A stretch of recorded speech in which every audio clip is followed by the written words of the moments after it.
this way before. Travel through the open door. Circumstances navigated the path. And like happened all so fast. No, they got lonely. Sometimes you see, I know we couldn't make it. Even when I'm off beat, I still land on my feet. And nothing can shake me. Cause I know my time. I never. This is where I am destined to be. I'm not ready to give up. I believe in the miracle of life. Life's a play with no rehearsal. Learn quickly, they'll come for your role. Games we play, can't take it personal. Cause the devil is a liar. I'm telling you the truth. It's all in what you do. Some things you gotta do. Fight for millions. Take a second, see the blessing in it. With much expected, much is given. When I made the living, now I'm giving back to children. Never let the power come first before your happiness. Yes, you can be the best if you go the distance. Mix a little sweat with your persistence. You know that the best things are never instant. Just shine up, let us make it brilliant. Get up, open up your eyes now. It's the moment of truth. No backing down. We're bringing it to life. Ooh, for the children, it's a given. You gotta give it, be a blessing.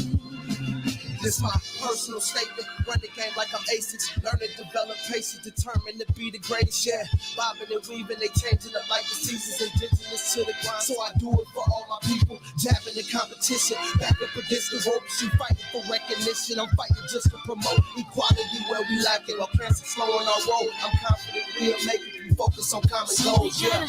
Give back, give love, give something away. Never give up, stand tall to fight another day. 2 toes, 2 feet, I stand on the ground. I'm going back soon and fight this final round. Life's a play for no rehearsal. Learn quickly, they'll come for your role. Games we play, can't take it personal. Cause the devil is a liar. Tell you the truth.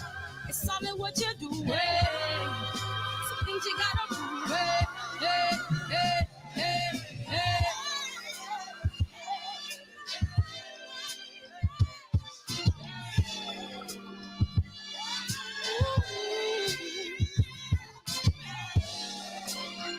I'm gonna share all that I have and give to those in need. So we're gonna win this battle, fight that disease. No more kids, no more children leaving hearts empty. We've got to keep it open.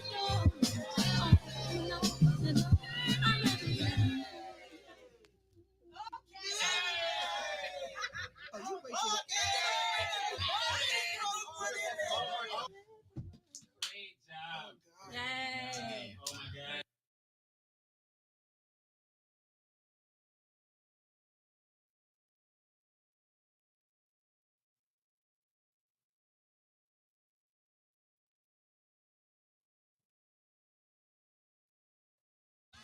Cancer is killing, millions and millions of people.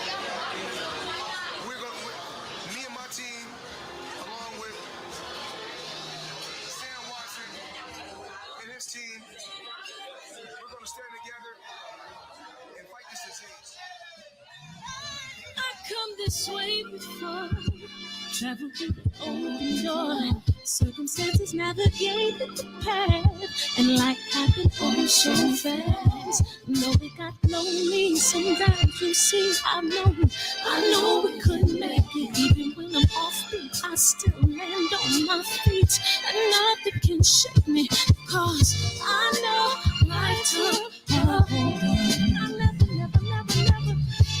This is where I am destined to be. I'm not ready to give up. I believe in the miracle of life. Life's a play with no rehearsal. Learn quickly, they'll come for your role. Games we play, can't take it personal. Cause the devil is a liar. I'm telling you the truth. It's all in what you do. Some things you gotta do. Let's fight for millions. Take a second, see the blessing in it. With much expected, much is given. When I made the living, now I'm giving back to children. Never let the power come first before your happiness. Yes, you can be the best if you go the distance. Mix a little sweat with your persistence. You know that the best things are never instant. Just shine, let them see your brilliance. Get up, open up your eyes now. It's the moment of truth. No backing down. We're bringing it to life. Oh, for the children, it's a given. You gotta give it, be a blessing. This my personal statement. Run the game like I'm A6. What's up, y'all? What's up? We in the building. I'll get y'all in a second. I'll introduce y'all. Though y'all good. JP, Everett, JQ, what it do? What it do? Big homie Coop. Yeah. Birdman, Dion Gale, Keno, Damon, Jeff. What's up, KJ? Andrew, man. I appreciate y'all coming in here, man. What's up, Shamar? Big homie, Adolfo, Jermaine. Cedric, what's up? You finally made it live, Cedric? Man, welcome home, man. Welcome home. Welcome home. Totally appreciate y'all tonight, man. And we got the cast from the lead, the male and the female lead. Oh, I'm so excited. Yeah, man. We got the male and the female leads, man. I just want to thank you guys for coming in here tonight, man. Yeah, we have Mr. and Mrs. Jones, Mr. and Mr. Yeah. I see you in the back, Jazz. Yeah, man. And you know, it's just great to have y'all in here, man. I'm gonna just bring them in here, man. And yeah, man. We were family for 48 hours, you know, like brothers and sisters and all that good stuff, man. Welcome, y'all. Welcome to the show. Hey. Hey, Ro, unmute yourself, big homie. Unmute yourself. There you go. There you go, right there. What's up? What's up? What's up, man? Welcome, man. Welcome to the shop, man. Thanks, man. Thanks for having me. No, it's totally an honor to have y'all in here. And yeah, hey, Jazz. Hey, Ro. How's it going? Good. Oh man. So if y'all don't know, this is Mr. and Mrs. Xavier Jones from Checks and Balances that comes out May 19th. And I literally couldn't have done it without y'all. You know, like I literally couldn't have done it without you, baby. I was gonna say we wouldn't be here without you. So, but they don't know the backstory. First, we should tell the backstory on how we met through Patty, correct? Okay, yeah. Yeah, Patty wanted to get Miss Parker on the show, correct? Right. And she reached out to you, and now Patty's in acting. How crazy is that? Crazy, right? 2 national commercials, man. That's crazy. That's awesome. You know, she just bumped into it and voila, 2. It happens like that sometimes. It does. Right. It does. Right. It genuinely does. And then, so see, everybody on the outside think it's all hunky dory and things. Life is beautiful. The movie literally fell apart 11 days before the shoot. Oh. Yeah. Well, my male lead and my female lead, I had to replace them. And we can't do a movie without the male and the female lead. I don't know what you want to call it, but I mean, everything was intact, but we wouldn't have shot it. You know what I mean? And I was adamant on those days because that's the day Frederick Douglass passed, February 20th, and that's the day Malcolm X was murdered, February 21st. So I was steadfast on shooting on those days because I wanted to release it on May 19th. And Ro came through, you know, and I'm forever grateful. Jazz came through. Look, can I tell you guys, because I got a random text. Ro and I met on another set. Mm-hmm. And Brandon, our mutual friend, like texted me and was like, hey, you got to get a hold of Ro. Ro's trying to get a hold of you like right now. I was like, all right, bet. Like, I'm gonna hit him up. And Ro is like, look, you got to be the lead in this. I'm a lead. I'm bringing you in. And he's like, I already know it's up your alley. Like, I know you're crazy. This is for you. And he started describing it to me. I don't even think I let Ro get like 2 sentences out. I just heard like the premise of it. I was like, oh, I'm in. Like, what do we need? What do we need? So yeah, I mean, no regrets. Like, I'm so excited and so happy that our paths have crossed and we got to make something really epic. So. Right. Oh, use the word epic. So Ro, you're muted. You keep on muting yourself. No, I'm not touching it. I don't know what it is. I don't know. I guess you put your own self out. I don't know what happened. Hey, I'm back, but yeah, epic is the correct word. That's the right word to use. Really? Yes. That's crazy. Since you're such a seasoned actress, why would you call Checks and Balances epic? You know what? Because I feel like it challenges the narrative. And I love the fact that, you know how like you can be in a room and you know what everybody's thinking, but nobody wants to just actively say what they're thinking. Right. I feel like Checks and Balances is like the embodiment of that. Like, you're just going to say what the collective has been thinking for the past however many years when it comes to like our community and, you know, police brutality and just how, you know, the justice system works for us or against us. Right. And, you know, I feel like we all have these little conversations with each other, you know, quietly, but I don't really hear it out loud. And at least not on such a like big, not in a big way or on a big platform. Like Checks and Balances are just like, no, I don't care what anybody thinks about me. This is what's happened. This is what it is. Y'all gonna take this truth real quick, and take it or leave it. But the truth is the truth. So that's why I feel like it's really epic, and I'm glad I got to be a part of it. Because whether you like it or not, you gotta face the truth. That's true. And that's what I appreciate about it. Like, you still have whatever side you fall on regarding this topic, like, you still have, it evokes an emotion. It's a catalyst for a conversation. Right. So I love it. Beautiful. I couldn't have said it any better. She was absolutely right, man. Absolutely. What was the conversation like between Ro? What did you tell her about the project? Because I'm talking to you every day because I'm using you as a casting agent. He doubled down as a casting agent too. Yeah. And so I'm talking to you basically every day or every other day. And so what's that conversation like with her? I'm telling you, it was like what she said. It wasn't a whole lot to it. I explained to her, of course, you know, I told her I needed somebody to, because I told you before I even called Jazz, I said, if I do it, I need somebody who I know can act. I need a really good female to work opposite of me. Right. So that's when I said, because we worked well together. Mm-hmm. So I said, I got the right person. Let me get back at you. I told you that. And I got in touch with Jazz. I started off just telling her, Jazz, it's a film about this, boom, boom, boom. Like she said, I wasn't even done telling her the story. She was like, I'm in. When do we start? I said, wait a minute, Jazz, let me tell you like everything. Let me tell you everything about the story first. You know what I'm saying? She was like, I said, this is definitely down your lane. Like, you are definitely that chick. You know what I mean? I said, you're going to murder this. And she just was excited out the gate. Like, thanks for calling. Let's do it. And it was easy. It was really nothing to it. That's how I'm telling you, this is her all day. Wow. This is her. Wow. This is the side of me people don't really see. Without the cameras, man, for real, it's her all day long. Wow. This is what I do. Wow.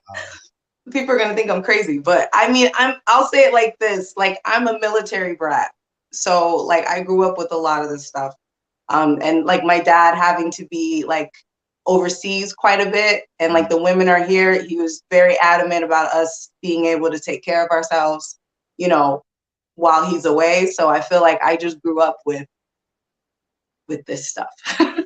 So So yeah, How did I you? was excited. I was excited. How did you prepare for the role?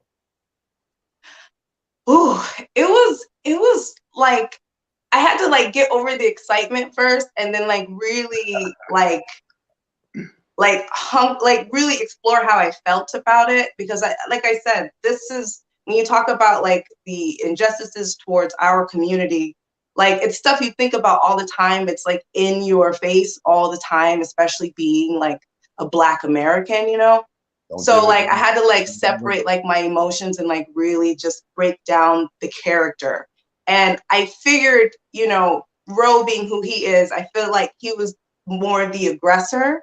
So I knew I didn't want to approach the character that way, because he already has that lane.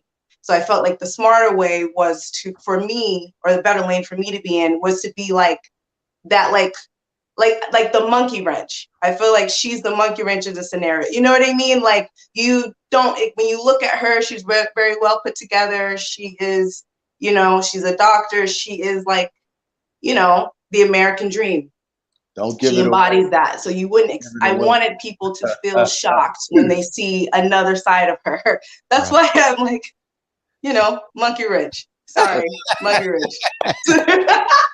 I'm trying. You talk, look. Yeah, I don't want you telling them that, you know what I mean? We got to hold back some stuff for real. It's going Sorry, it's going to be. I just start talking and I go, okay.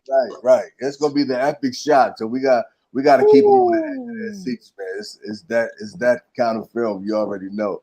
No, I mean, well, they saw a little bit of it in the trailer. If y'all saw the trailer, y'all already saw what I'm saying. The trailer don't tell you nothing. The trailer is a trick bag, huh? The trailer is a trick bag. The trailer is a trick bag. It don't tell you nothing. Trust me. The trailer is a trick bag. The trailer, you know what's crazy is I watched the trailer like in the morning, like first thing in the morning.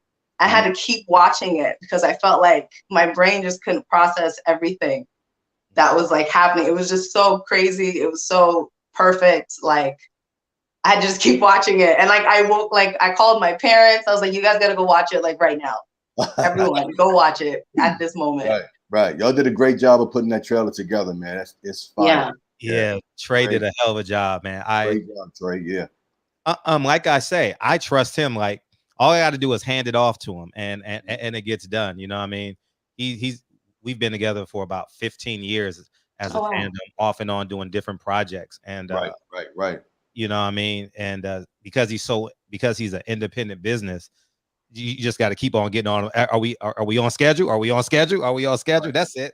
That's it. But in terms of the creativity and the cutting, I have no concern. No, I have no concerns. It was perfect, really. It was, oh my gosh. Like it was really, and I'm a stickler about that. With trailers, like you either grab my attention or you don't.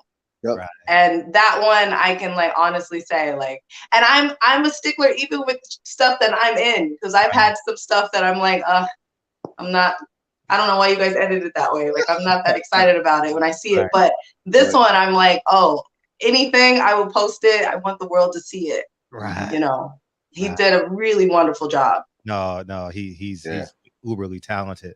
And you guys are froze. Did y'all watch any films or pull any characters from the past, Ro, at all? Jazz? He's frozen. Is he frozen? Yeah, he's frozen.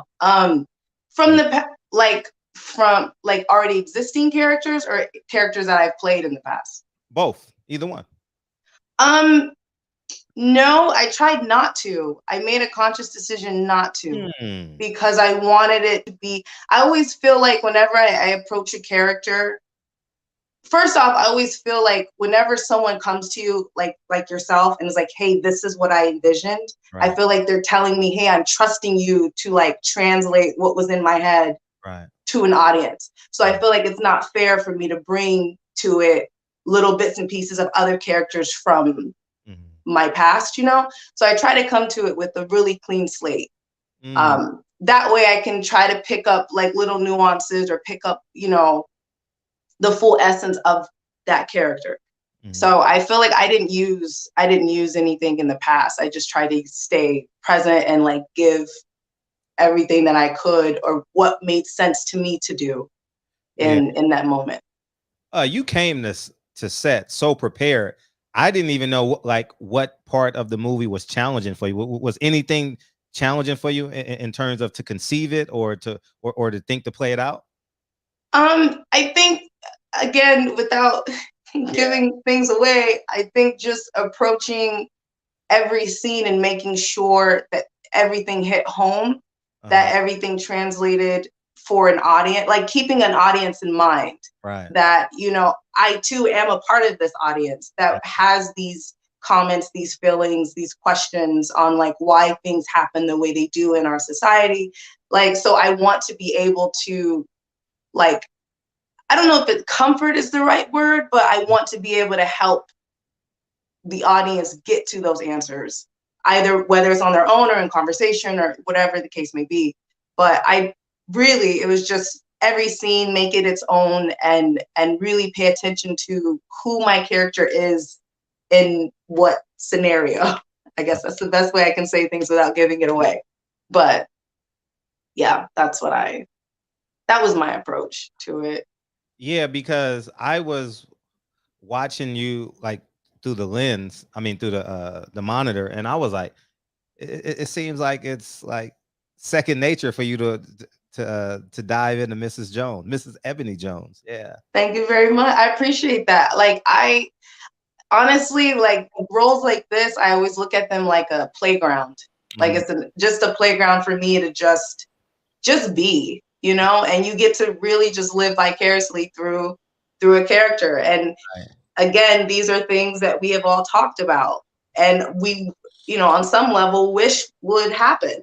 So for me to be able to carry it out, even if it's on a fictional sense, I feel like I'm going to have a blast with it. I'm going to, you know, I really am. I'm going to take it, you know, and take it to wherever I can, you know, in my head. So I think it was second nature because it was something I really believed in. And so it made it easier to approach it. So, Ro, was any scene like challenging for you to conceive or even the thought to play out because it's so like no man, I'm a black man in America, baby. Like, amen. Everything in that film directs straight to me. We deal with it as black men first and foremost, every day. So to just fit in, and I'm from Baltimore anyway at the same time. So Freddie Gray. Yeah, man, just coming through, you know, just being a man in general, man, and then being a black man on top of it and watching everything that has happened to us and still happening to us. It was an easy fix, man, for real. Right. And as I look back on it, I was thinking, like, especially when I saw the poster last night, when I sent it to you, Jazz, how strong and feminine and graceful your role was. Thank you. Like you literally, like, I tell people, like, people should be you for Halloween. Oh, I'm dead ass, because that's big. That's love. Thank you. If they're gonna celebrate Wakanda, who is so beyond fictional, right? Like, you are the epitome of what of a goal. Thank you. You know what I mean? What doctor, lawyer, school teacher, educator, veterinarian. You know, on.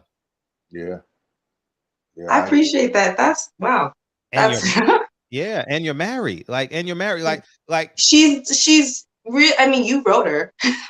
Like, you know, like, you know, she really is. But that's one of the reasons why I think Ro and I might have talked about this on set, where I was saying, like, with something like this, it's really easy to make the character seem like they're just unhinged or they're just kind of crazy and they're just acting out, as opposed to making them, you know, like, successful, but still very strategic in how they approach it. It's not just, you know, the wild, wild west. It's no, we think all this stuff out, you know, right? Because we still have a life to live. We still have practices to run, you know. So I appreciated that.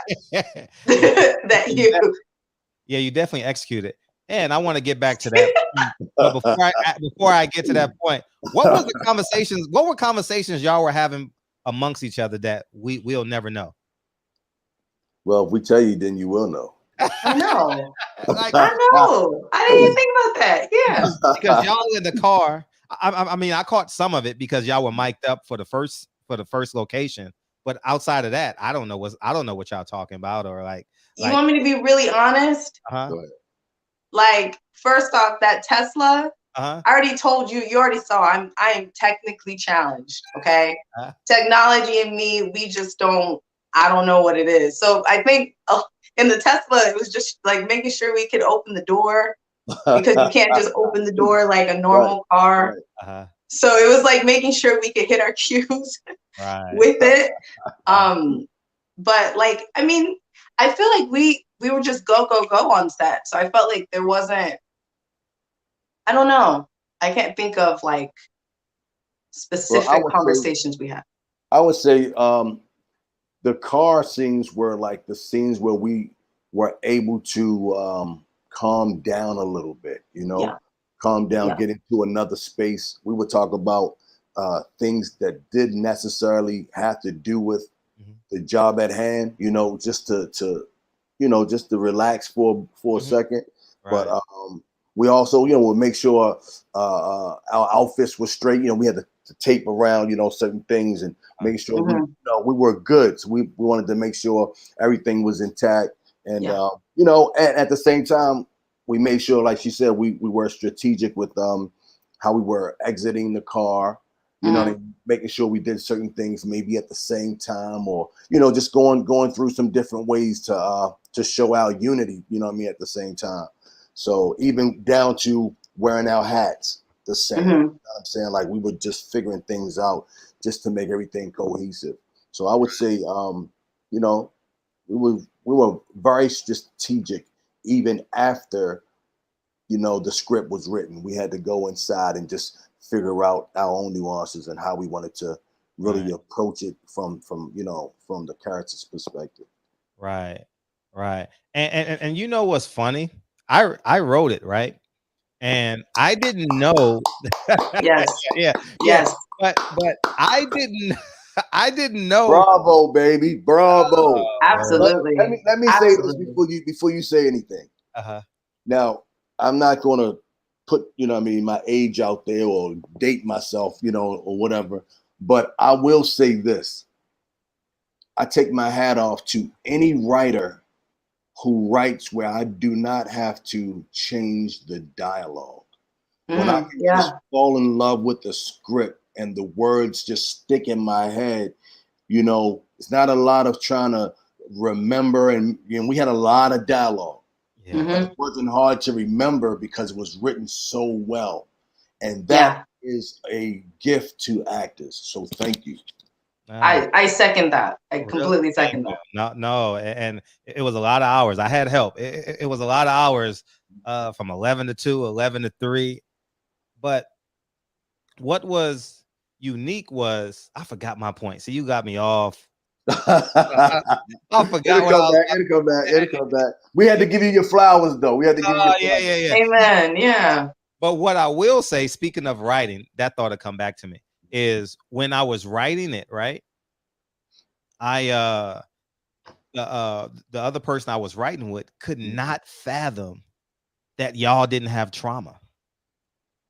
Oh, okay. Like literally couldn't fathom it. I'm like, no, they wasn't abused. No, they don't come from a single parent home. Right. No, their brother wasn't killed. No, we ain't doing that. They literally couldn't fathom it. That's very interesting. Yeah. That's a very interesting.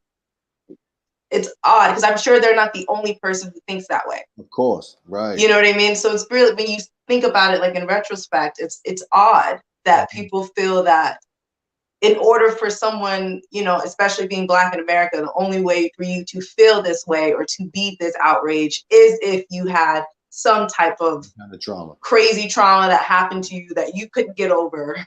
That's odd because I feel like being a Black in America, whether you are, wherever you come from, whatever your background is, Like it has its own, like it's an experience that only you can describe.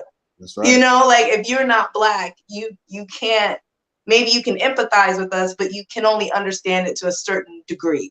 Right. And it has nothing to do with your intellectual capacity. Right. It's just stuff you wouldn't understand. You know, so that's very interesting. I didn't know that, but that's very interesting. Yeah. And check this out, bro. I yelled at her. I'm like, no, they're not. No, we're not going through that. I mean, I'm the same person like that you see on Instagram. Like I'm that straight cutthroat. Probably like, no, they're not crazy. No, they're not. And he's like, no, but they had to go through something. I said, no, it's just their purpose. That's what they live for. No, it doesn't happen like that. Right. That's bottom line. That what the word you use, purpose. That's the word, man. I mean, I'm talking about not from 2 or 3 years ago. That's like a birth purpose. You know, you born knowing I'm gonna change the world. Malcolm came in like that. Martin came in like that. Harriet came in like, you know, they all came in with that mission.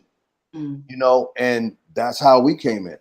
Right. You know, with our mission, unbeknownst to the rest of the world. We're husband and wife. We clicked on so many levels. But when we found out that, you know, we were like eye to eye and, you know what I mean, on subject matter, and we believe the same thing, man, I'm ready to get married. We got to get married. Right. You know what I mean? We're on the same wavelength, you know, completely. So yeah, man, it's purpose. No, it definitely is. Now I remember what I was gonna say. I didn't know until I watched the trailer how downhill and intense this film is.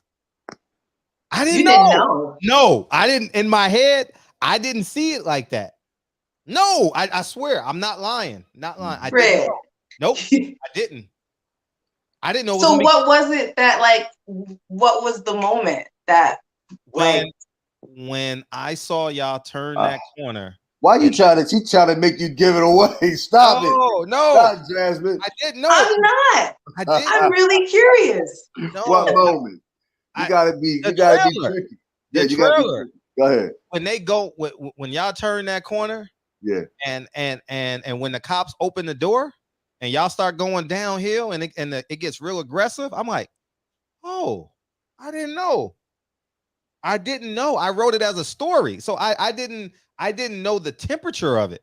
Man, I knew the story. I knew the emotions it would invoke. Yeah. But this is a real roller coaster. Yeah. Oh, for sure. This is for sure fucking roll. I didn't know that. Yeah. I thought the story. I thought just the story was going to, but the pacing of it. Holy man! Yo, that's so funny. That is so. I'm fascinated by it. But I think sometimes also, like when you write something and it's like your baby and you were involved, like you were so involved in like everything. So I feel like some things you don't see because you're like preoccupied. So now that you had a time to just like take a step back and just observe, maybe, you know, then everything started clicking. But yeah, you wrote a really intense, project, sir. Yeah. It's probably the visual though. The visual can always add something extra versus, you know, when you fantasizing or, you know, thinking of how the script is supposed to unfold in your head from paper, you know. Yeah. So your editor, you can take your hat off to your editor for that as well, because he could also had a lot to do with the pace speeding up and, you know, the cutting of the scenes. So no. Kevin Brower says you got me excited. I see. There you go, Kev. Yeah. Okay, KB, this going downhill like a motherfucker. Hey, and then so it comes out May 19th at 8:29 Pacific Standard Time. That's the day Malcolm X was born. So we wrapping it all around our ancestors. So all day people gonna be like, is it out yet? Is it out yet? So that's the answer. You can tell it comes out 8:29 p.m. Pacific Standard Time. You know what I mean? 8:29 p.m. Yeah, 8:29 p.m. Malcolm X. That's the time he was May born. 19th. Yeah, May 19th. And but I watched that trailer obviously like y'all 100 times, and I'm like, because I'm going through the edits with them. Like I make sure y'all names are spelled correctly. I didn't even get it. I didn't get it until we launched it on the social media sites, I didn't know the intensity of it because I'm like, man, is Kathleen Bradley spelled correctly? You know what I mean? Jasmine Hester spelled correctly. Like, so I'm literally going through all that. And once I said, oh, shit. Oh, my God. What is America?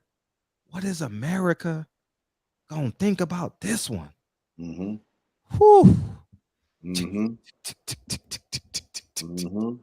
I mean, you're gonna ruffle some feathers. I can tell you that. And a whole bird. You're gonna ruffle a whole bird. And hey, it's gonna do double the business Nine Wives did. Nine Wives, we were in over 30 film festivals. We won over a handful, and we were nominated in probably like 30 to 40% of them, like semi-finalists or finalists, you know. Right. And no, thank you. But this is gonna do double the business at least. It should. Because it's a bigger story. Yeah.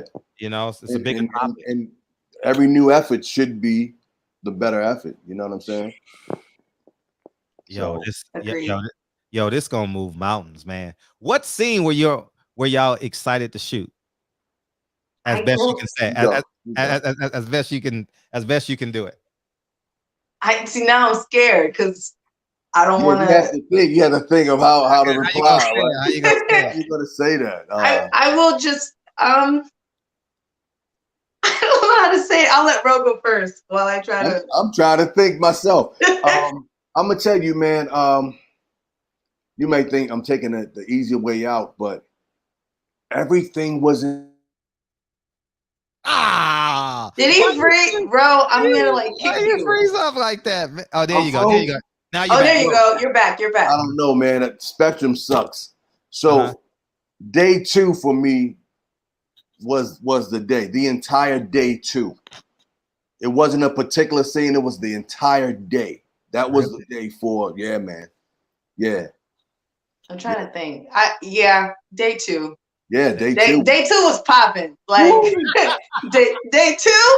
Day 1 was cool. I feel like you know, day 1 was like, you know, you didn't jump into the pool. You were like, you know, making sure it was warm. You put your toe in, like that kind of stuff. Yeah. But then once we got all that out of the way, day 2 is like we just jumped in. We jumped in. And everybody.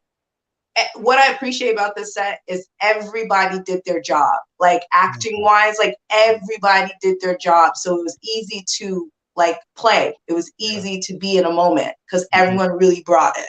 Yeah. So, but I agree, bro. Day 2. Yeah. and speaking of day 2, it brings me to Jackie. Jackie was like in the room. See, y'all are doing y'all scene over there, and where so in between sets. I'm going in the other room watching Jackie. She's literally getting intense. Like she's working herself up for the role. You talk about everyone playing their role, man. And she was in there like, man, how do I say this? What do I do this? Like, but she was working herself up. And I was like, yeah, let's go. Let's go. And the nurse was so poised, like so dainty and poised. And like, you would never think these characters would do such a thing. Right. So that's the great part of being a director, and then it's a great part of being an actor because and the writer as well. Because once an actor gets the script, the writer and the director see the project a whole nother way. But every character is going to present that scene a whole nother way. Like you said, you painted it differently. But when you see it and you hear the different tones that we use and the different gestures that we might make and the cohesiveness between, you know, me and Miss Jones, like you just see things that, dang, I ain't see that happening, but that shit worked. Oh my goodness, that is fire. You know what I mean? Things just happen, man. When, like you said, this whole project is blessed from the gods, man. It has to be. It has to be. Definitely blessed. So we were creative, like I said, through the set through the days of work, and we were creating different things to do to make it more, you know what I mean, more us at the same time, or Mr. and Mrs. Jones too, you know what I mean? Right. So, as well as Jackie and the rest of the crew, everybody did, like she said, a fantastic job, and it was so easy to work with everybody. We fell in love with the entire cast. It was crazy. Absolutely. it was amazing how easy it was on set. I'm like, we got 30 people on set. What are we? Why is it no hiccups? Why isn't no one complaining? Why isn't one saying it's hot outside? Right. Why isn't someone saying I'm hungry? Why are we not eating? No, I'm dead Right. ass. Like, no, I mean, because usually that's funny because that's usually how it is. Yeah. I can pick any other set and that's usually how it is. But Yeah, honestly, I feel like because I feel like everyone probably just had to process the day. There was a lot going on. Come on now. You know what I mean? So I feel like even like when I would come home, I felt like a lot of stuff I didn't process until like days later. So I feel like there was no time to like, you weren't complaining because you were just in the moment. And I think a lot of us just appreciated being in the moment. Right. You know? Right. So that's what I think it is. Yeah. Like we all just vibed really well. I didn't see there was no like cattiness. There was no diva like behavior from anyone. Like everybody, like whatever your job was, whether it was in front of the camera or behind the camera, like everybody came to like get stuff done. Right. Like by any means necessary to just get it done. Necessary. You're absolutely right. By any means necessary. I like that. No. How about that poster? That poster is amazing of you, Jack. That's why I like the segue. That was a segue to get there. Yeah, right. That was beautiful. Yeah. Look, that poster, I actually talked to my parents probably like 5-10 minutes before this happened. And my dad was like screaming. He was so happy because he was like, I had no idea. And I was like, yeah, like there was a whole thing about making sure our poses were like the same. So I'm like, how, you know, Malcolm X is like, he's just such a pillar for, you know, our community. So to have anything associated with him, and I feel like, I don't know, I can't even explain it. It's just perfect. It was perfect. Like I damn near dropped my phone looking at it. So and I say it and I promise you, like, I'm not like, you know, BSing you or anything, but it's really like out of all my movie posters, it's my favorite poster. It is, I think it's the coldest, it's the realest. Like, I love that poster. I already know where it's gonna go. Yeah, I know you do. We talked about that earlier too. Yeah, that poster, y'all put y'all foot in that joint, man. Yeah, like who? Shout out! I forget the name. Like Rich Bartley. Rich Bartley. Make sure everybody use him if he's in the chat. Rich, man. Rich. Wherever you are, I pray I get to meet you because Rich, you're it. Yeah. Don't let anybody else tell you otherwise, because that was it. Yeah. He sent it to me. Both posters. Both. Yes. He did both. Yeah, he did both. Mm-hmm. And I mean, what he did was astonishing, man. And I looked at that poster and I'm like, because I'm not the biggest, but I'm just a big connoisseur of information for Malcolm X. Mm-hmm. And I watched it, and then I've never done this. I you know how you enlarge it? I looked at every centimeter of it, like, because I just want to intake it, like, yeah, you know what I mean? I was like, I intook the whole poster. I said, wow. Let me say this really quick. I'm gonna tell you what I got from the poster. Okay, go ahead. Now I saw the actual picture of what you guys were going to do eventually. I didn't know you were going to do a poster, but I saw the smaller version of it before you made the poster, and I fell in love with the regular picture. Right. But the poster looks like Malcolm's ghost. It's see-through. It's like she's going through the window shades through him, kind of, sort of, while he's also going through, but his whole body is transparent. Mm-hmm. So I said, that is fire.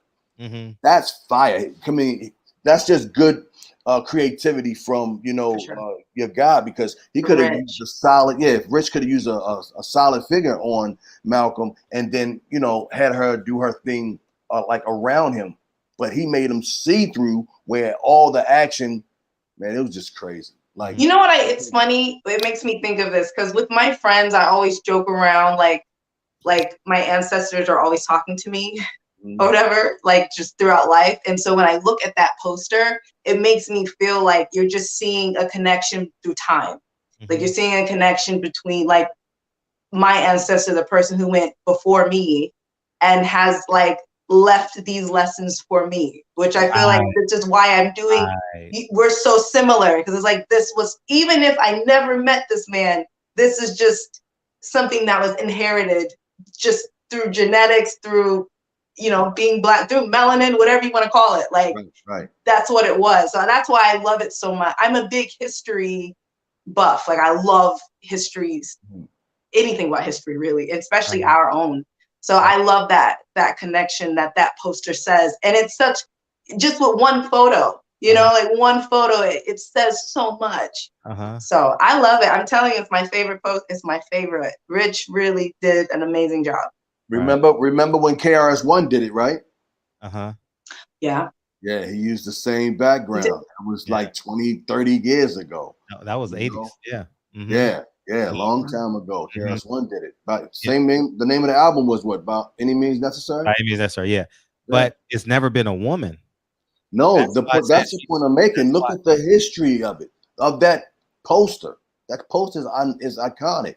It is. That's why I'm telling you, man. That's why people should be heard for Halloween, man. Like, it is, like, people don't understand the power, the power and the purpose that is in that picture. Yeah. You understand? Like people, it's not just a picture. Yes. It means way more than it's so much. It's deep. Yeah. There's a depth to that photo. It says so much. Yeah. Yeah. So I was thinking, like, in terms of a part 2 to Checks and Balance, because I know it's gonna be response well. Yes. And the part 2 is we can include the dialogue in the car. More dialogue. More dialogue. Yeah, so we could turn into a full-length feature. Can we? Yeah, I'm down. Can we call the second one Insufficient Funds? I hate you.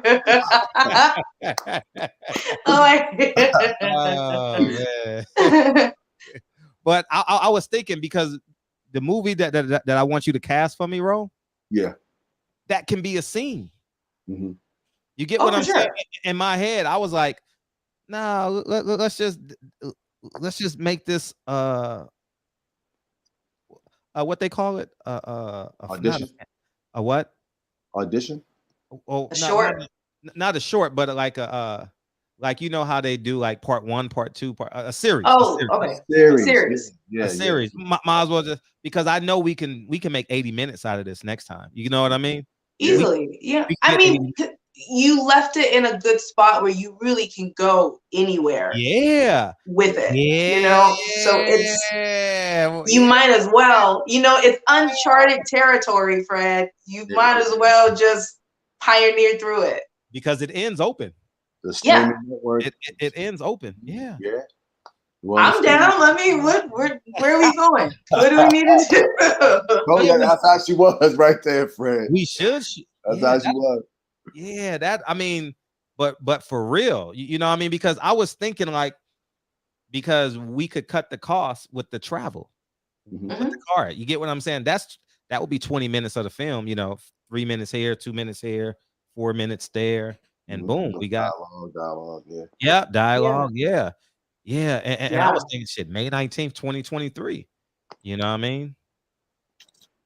We shoot in February again. Now we take long. We have to shoot sooner because the editing is gonna be a lot more editing. Fred, just say when, so I can mark my calendars. I don't even need just tell me when. But I already know the response is gonna be well. So we got May 15th. We're doing the private screening for us and the crew and whoever your +1 is, and then May 22nd. We're gonna do.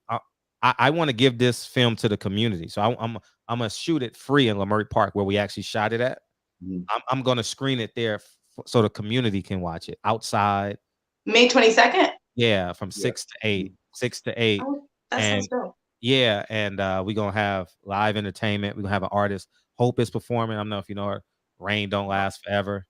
She literally just confirmed an hour ago. And dope. Yeah, and then we'll show the film at 7, and then we'll do Q&A after the film, and then go from there. So so we'll be busy in May, and then once the film festival season will be crazy for this film. It's gonna be ridiculous.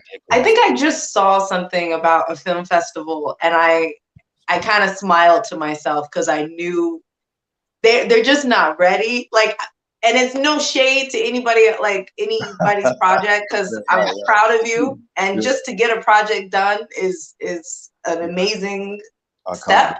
Yeah. But when I think about what we're bringing to the table, I'm like, oh, you're not ready. Like, I don't know what to tell. I don't know how to prepare you guys for this. It's not cookie cutter. It's not anything that you've already seen. Nowhere near it. This is straight out left field. This is his own lane. Truly, like Fred, like you really explored a completely different lane. Like you took like the initiative for it, and I have to commend you for that, because I feel like it's a topic people are so terrified of, and you just like took it on head on without any regrets, without any hesitation. Yeah. Right, and I think that. And I say this I'd say about 80% of people are even too afraid to even touch a topic like this. Oh, for sure. 80%. I mean, how can you? You know what I mean? Like, so the film festival directors aren't gonna know how to see this film. They're gonna be like, hold the fuck up. That's just hope they have the balls, though. You know what I mean? No, this movie's not supposed to happen like this. It's just supposed to be a conversation in the barbershop. And people get excited, and that wins all the awards because we're talking truth. Right. Truth plus action equals. Right. Checks and balances, you know? Yeah. Right. Man, we got a monster coming, man. We got a monster coming. They're not ready, but, you know, that's great. You know what I mean? Yeah, no. Yeah, they gotta be ready because May 19th, we rolling, man. We rolling. And the way time is going, I feel like May 19th is like tomorrow. So it's approaching fast. We 28 days away. Yeah. It happened so fast. It happened so fast for me because I'm working on it every day. You know what I mean? Whether it's trying to get advertisement, whether it's trying to get whatever it is. And so I don't have enough time in my day. You know what I mean? So I'm like 28 days. At about the 15th day, May 1st, I'm gonna get anxious like a motherfucker. You know what I mean? Like I'm gonna just be on edge, man. So, but that's a beautiful thing, though. I hope you embrace all of it. That's a beautiful place to be in because you know you have something special. Yeah. So it's funny. I feel like LeBron James in the 12th grade. Oh, see. My man. I understand. Yes. I do. Like I'm ready to go to the league. Like I'm this. Y'all have no idea. People. Every time I describe it to somebody, like, because I can't give it away, and I describe it a different way every time, and I say, y'all still America ain't ready for this film. No part of America is ready for this film, dog. You know, I'll say this. I think there's a portion of us that don't know that we're ready to see this film. Because I feel like there's a portion of America that really needs to see it. That's what I know. To feel like we're being spoken for, and this wasn't a topic that we just, pushed under the rug or just forgot about or just, got distracted with whatever else is going on, Will Smith and that whole thing. You know what I mean? Like this is something we needed to hear, like we needed to see. This is not to cut you off, Jazz. This to me, and just to piggyback on what you said, this to me is like when Isaac Hayes wrote the song Soul Man for Sam and Dave, or James Brown came out with I'm Black and I'm Proud. It's that moment when you watch it, because we need to feel proud about who we are, where we are, our history, our plans to move forward, how we plan to lift our people up. This is that. Hurrah. You know what I mean? This is that. I feel good. I'm glad I'm Black. I think this is, yeah.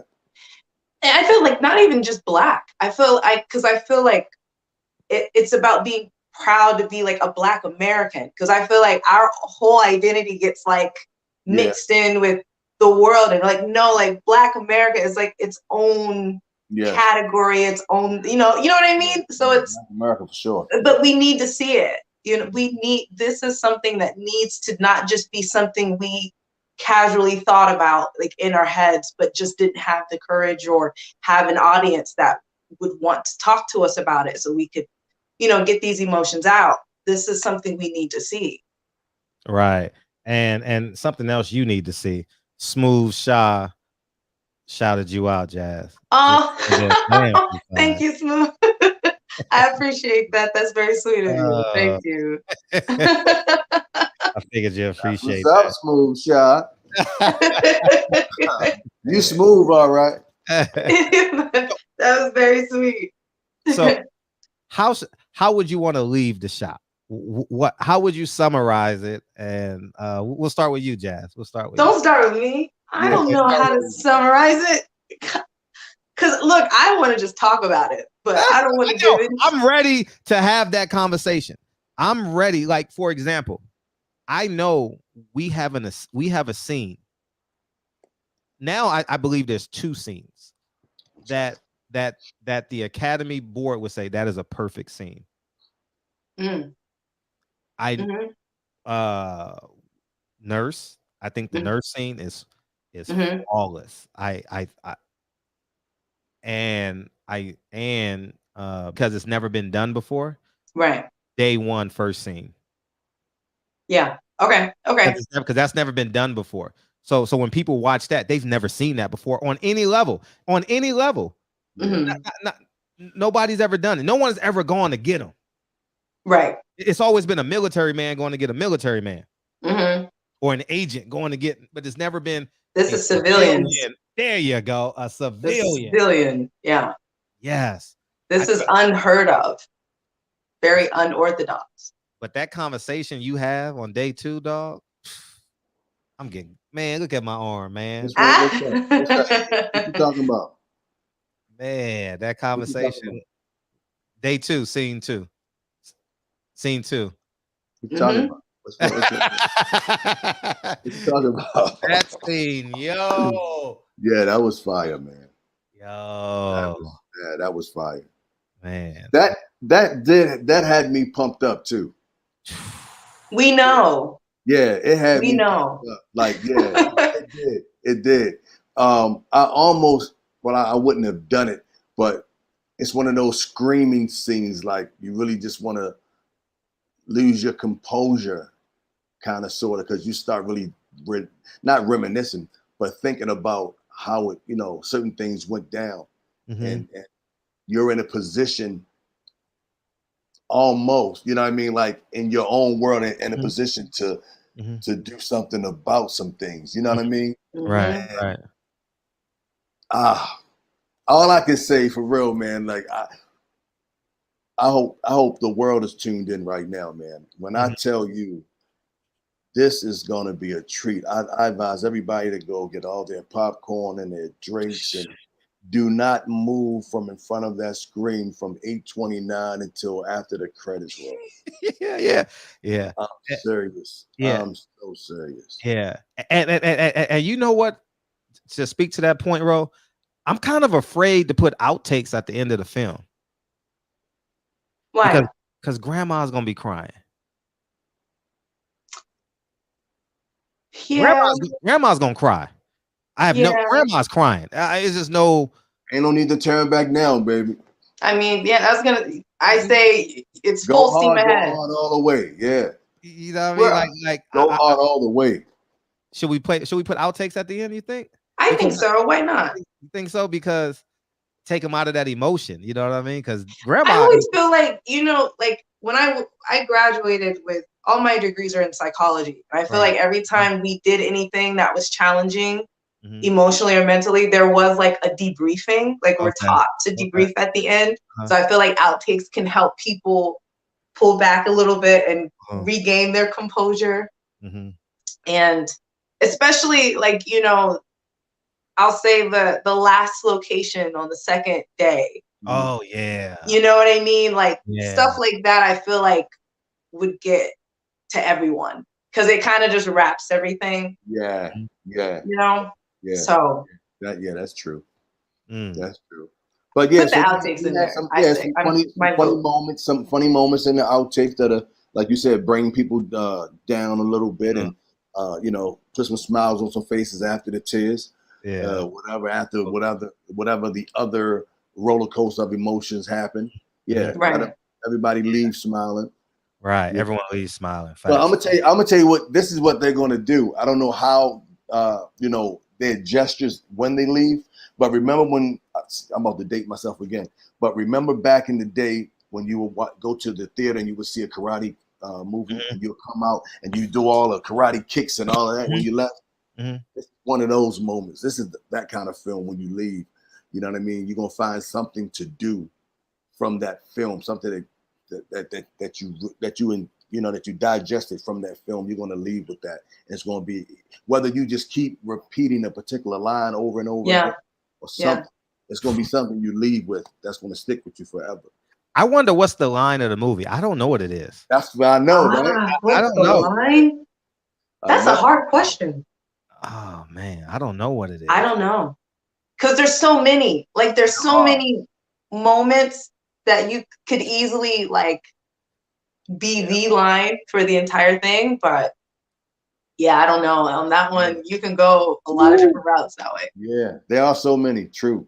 There are so many. Let me know what y'all doing tomorrow around 5 or 6. I got another interview tomorrow, and I was gonna text y'all, but since y'all here, if y'all not busy, I don't even know what is tomorrow. What is today? Friday. I'm not. Yeah, I'm good. All my stuff happens in the daytime. I'll text you. I won't be available at 5 on Fridays. I take my wife out. Yeah, you told me that. Aww. Yeah. Good. Yeah, he's a gentleman. He opens up all the doors and everything. You know what I mean? Yes, he does. She knows. She knows. I just confirmed that today. So that's why, and I would love to have y'all come on, and I'll send y'all some other things too in terms of interviews and stuff too. Yeah, whatever you need. Whatever you need. Let me know. Just let me know. I mean, I really want this. I feel like it's going to be big on its own, but like whatever I can do to, help. I don't have millions and millions of followers and all that. I'm really bad at social media, actually, but I will still do whatever I can. Neither none of us do, but when the film drops, I'm telling all my celebrity friends, you repost it or you lose a friend. Wow. This is my money. Fair. This is my. It ain't no. Are you my friend? Yeah. Period. I don't want to hear, no, post it. Where it's too political or it's too. Post it. No, you got to just. So I'm if you're an ally, you're an ally. If you're standing with us, you stand with us. Right. That's just how it goes. Right.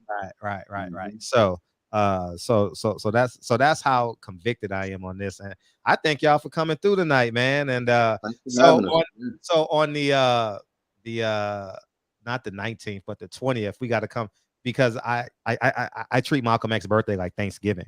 So family comes down, we do everything every year. I do it, and cool. So it's like a big party. It's a big party. So, but I will be going live that night, and we should all come in and do a cyber toast. Sounds good. Dude, I'm down. I'm down. Let's do it. Somewhere around 8:15 to 8:35 or something like that. Come in. Can I please just real quick, before we end it, I just want to do a quick shout out to poet Ronnie Girl, who is the designer of the jacket that I wore. So if you do need a Halloween costume and you want to look like mine, you don't have to have my jacket particularly because that's one of a kind. But you can get something that's really, she makes really, really awesome.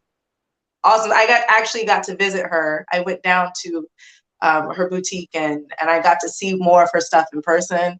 And she's really amazing. So make sure you go check her out. I think it's every Saturday, like the Crenshaw. So it's just make sure you're there because she did an amazing job. And I have probably worn this jacket out because I wear it everywhere. Oh, you do? I do. Are you kidding me? I do. And you know what? The only thing about it is that there's a lot of Howard alumni that see it and get really excited about it. So they're like, "Oh, you from Howard?" And I'm like, No, my character is though. Like, I'm with you in spirit, but yeah, I get so many compliments on it. Like, I wear it on set all the time. I've been on multiple sets with it, and I get a lot of compliments on it. So I love that jacket. As you should. It's a bad jacket. So thank you again for that, and shout out to Poet Ronnie, girl, at Poet Ronnie, girl. You can check out her Instagram and see all of her stuff. So she'll be in the credits too. So they'll know how to find her and all that good stuff. But yeah, I'll definitely send y'all the info. I thank y'all for coming through, man. And thank you for having us. And follow us as well. Follow us on Instagram, Robrooks_, and Jasmine Hester 23 on all my platforms. Everything. Yeah. Same or thing. just go to any one of my posts and they'll be tagged on it anyway, especially for the next 6 months. Yeah. I'm down. So yeah, thank y'all for coming through, man. And Checks and Balances, May 19th, Malcolm X's birthday and the birth of the series. Checks and Balances, man. I could totally see a part 2. There will be. I'm just gonna put it out there now. There's gonna be a part 2, maybe even a 3. I know it's gonna be a part 2, like, because we gotta. It's a must. It's because you know what, your brain isn't done with it. Right. It wasn't a closed. No, my brain isn't done with it at all. So you can't let it. It's one of those things where we just kind of ended a chapter, but we didn't end the book. So now we got to move on to other chapters. Next chapter. That's right. Yep. Facts. Y'all gonna be busy. Bring it. I'm ready. I'm telling you, let me know the date so I can block them out. Thank you guys. Ready. Thank you guys for coming. Dirk, another comment for you. Sorry, Ro. She gets all the comments. Thank you, Dirk. Shout out to Dirk. Dirk, thanks. I appreciate that. I really do. Thank you very much. That's what's up. Yeah. So hopefully I see y'all tomorrow. Let me know. I'll see you. And I'll get back to y'all too for sure. Thank y'all for coming on. Thanks for having me. Good night, y'all. Thanks for tuning in. Good night. See you. Thank y'all. Peace. Bye.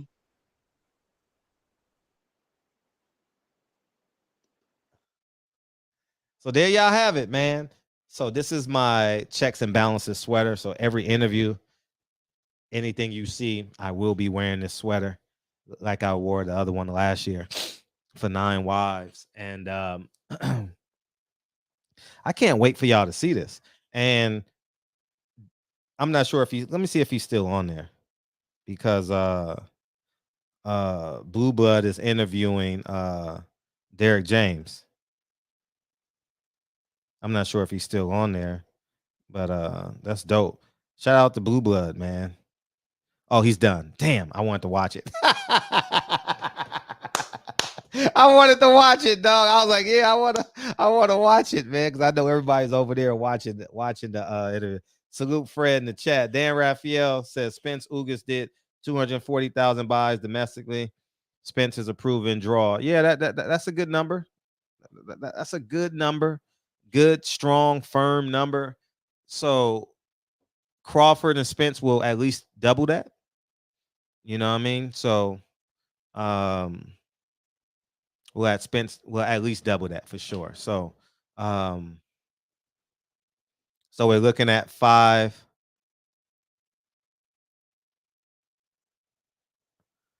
Let me respond to. Let me repost this one. So let me hit her back.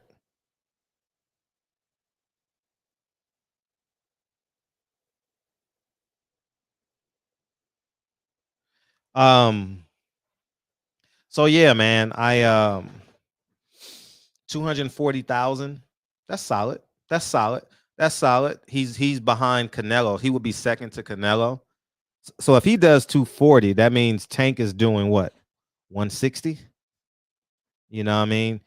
So they're big gate stars. Like, people want to see him live. I think that's a real strong number. So we're looking at anywhere between 500 to 700,000 for Spence and Crawford. That's a big time fight. And Tim Smith, man.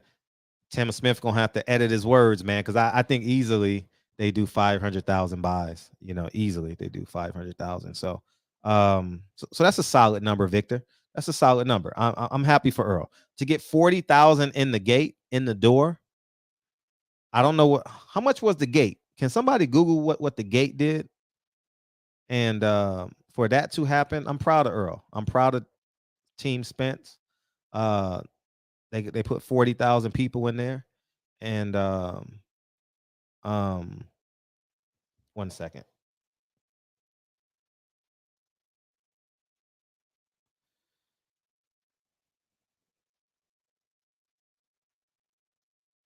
Let me tell her it's this link right here. Yeah, so I mean, so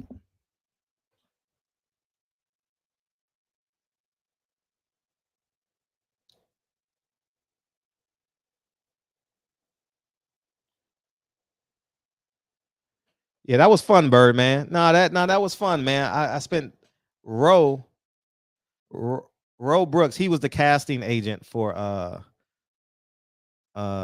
management, and I used a lot of his talent, and I'm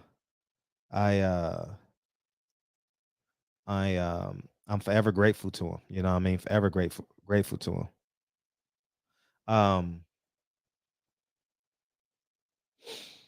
I'm excited. I'm excited for Spence and Crawford. I'm really, really excited for Spence. But what's the topic tonight?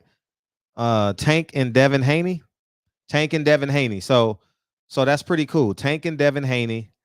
Tank wants Devin Haney next. He says after he beats Rolly, he wants Devin, the winner of Devin Haney, and what's the guy's name? I don't know the guy's name. Cambosis. And I have Devin Haney as the favorite, maybe 60-40. I have him as the favorite. And so assuming Devin Haney wins, Tank Davis says he wants him next. But then he also said that they already have his opponent next. You know what I mean? Like they already got his opponent. Man, this boxing joint is already scripted, man. You know, so they already have his next opponent, he says, and I don't know if he turned it down or gonna take it. I don't know that answer. But what I do know is he's not fighting nobody we want. There's nobody Tank is gonna fight. Maybe he fights Muhammad Ali, the guy that looks like Muhammad Ali. Maybe he fights him. That's it. That's all I could think of. They have nobody else if they want to stay in house. And Michael Rivera, I believe that's his name. So that may happen. Let me open these phone lines. Let me invite y'all in here too.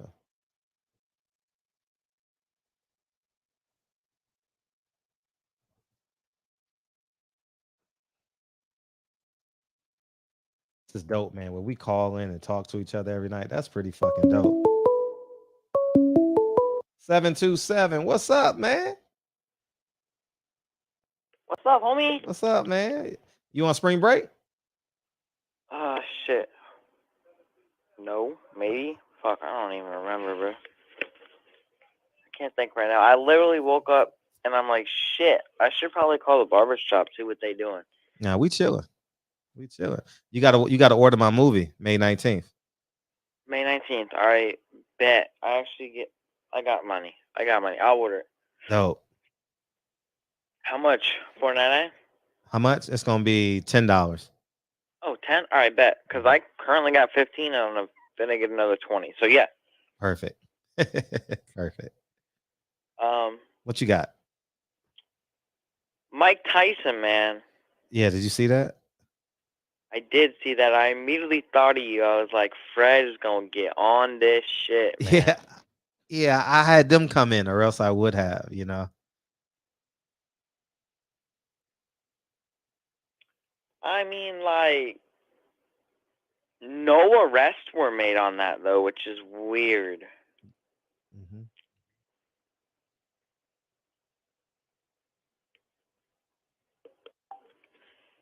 Like, I mean, would you say it would be because it was Mike Tyson? I mean, you can't arrest Mike Tyson.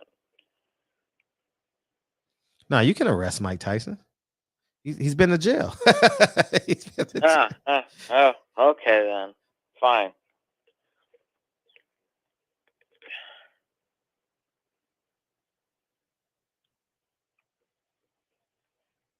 Are you like cutting out? Like I No, I'm good. I'm listening to you. Oh well, I'm just waiting for you to talk. I want to have a conversation. Oh, you okay? So what I think is, let's see, that the guy was an antagonist. It's a fail on so many different levels, right? You know he was like highly intoxicated, right? Who, Mike Tyson? No, the other person. Oh, well, I mean, Mike Tyson is entitled to self-defense. I don't know if the man hit him or anything like that. No. Do you know the story? I do know the story. Okay. So did the man hit him, or he just talked to him, annoying him? Okay, so he asked Mike Tyson for a selfie, and Mike Tyson gave him a selfie, and then the man kept talking to Mike, and Mike told him to be quiet and shut up, and he didn't, and Mike just turned around and just popped him right in the face a couple times. Well, I mean, it's wrong on so many different levels. Was that his seat? No, right? I'm not sure, to be honest with you. Yeah, so if that heckler wasn't in his seat and they're in first class, where is the stewardess? The stewardess should have been like, excuse me, is this your seat? He doesn't want to be bothered. You mind leaving him alone? Mike Tyson deserves that, the space that he paid for. He deserves that. And that's what he paid for, you know? So I think the airline is wrong. I wouldn't have responded like that because I'm Mike Tyson and because I'm Frederick Hawthorne. I wouldn't have responded like that because how can you justify that in a court of law? Right. You understand what I'm saying? On the streets, oh, Mike Tyson's a hero. Hell yeah, that's how you respond to them. But if the man didn't hit him, I don't know if he did. If the man hit him, I think Mike Tyson has the right to self-defense. You know what I mean? 100%. 100%. I'm all in on that. But if the man didn't hit him and Mike Tyson just was mad because he was being heckled or something, that makes Mike Tyson liable in the court of law. Now, people are going to come in with their emotions and say, well, this that in the court of law, and here's what I have to say to that. You either right or wrong in the court of law. There's no opinion in court. Well, my grandmother died. The judge don't care. That don't matter. You still killed somebody. Yeah, exactly. Basically. So, and I learned that in the court because they always ask the tenant, "Did you pay your rent?" She says, "Well, I lost my job." Yeah, it don't matter. It don't matter. It doesn't matter to the court about the emotions of it. You know what I mean? You're either right or you're wrong, and they have laws to abide by. In the sentencing, you may do your emotional plea, and they may consider that. But in the court of law, yeah, quite possibly you're going to be found guilty. So if the man didn't hit him, Mike Tyson may have some type of liability issues as it pertains to that. And but that's the country, that's the nature of the beast. The man wanted to go famous for he probably was a troll or had a YouTube channel. It's something like that. I don't know his name. I didn't keep up with it today, but Kyle. Oh, you are okay. I thought you were frozen. I'm sorry. I thought you were frozen. And no, we good. I was waiting on you. Okay. And so in the reality of it, Mike Tyson should not have responded that way. He should have called the stewardess and asked the stewardess to take care of that, being that he's in first class. So that's it. Well, sorry. I accidentally flipped my phone. It was JetBlue Airlines, I think was what it's called. Never heard of them, but I don't know a lot of airlines. I'm not a frequent flyer or nothing. I've never flown an airplane in my life. Yeah, JetBlue. I don't know if you know what that is because you're in California and it was from San Francisco. But are they good or anything? Like, do you know anything about them? Yeah. I've flown JetBlue a lot. JetBlue is a good airline because they have leather seats and they have direct TV. So, no, they're solid. Okay, then. Well, I only know about like Southwest and American and the popular ones, but Nah, they're solid. They're a good airline. are they expensive? No, they're just they rival Southwest.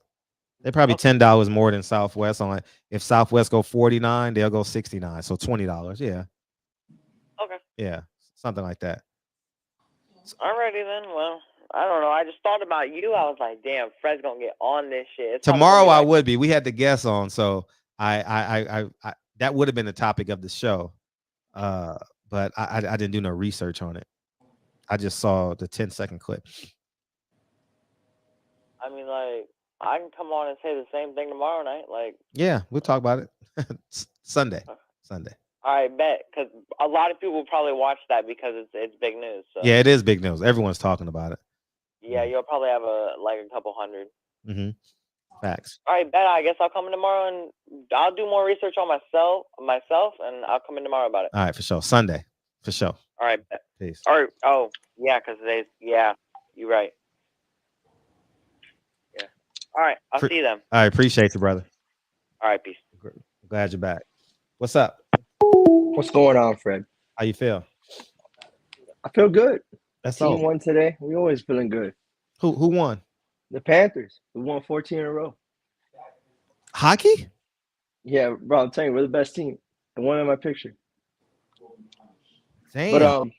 But the Fury fight this week. What's your thoughts on it? What's your thoughts on it? I don't know if you know it's this week. I mean, yeah, it is, but I don't really know much about Dillian White, but I mean, I think he's a live dog just because this guy's being bombarded with a lot of questions about Kinahan. It's a lot of stuff in his head right now. I don't know what your thoughts are on it. I don't think he has a chance. I'm not watching the fight. So why? I'll be out. It's 1:00. Fight come on at 1:00. I won't be watching it. I'll watch it through like the titles that come through on Instagram or YouTube, you know. So I'll be out.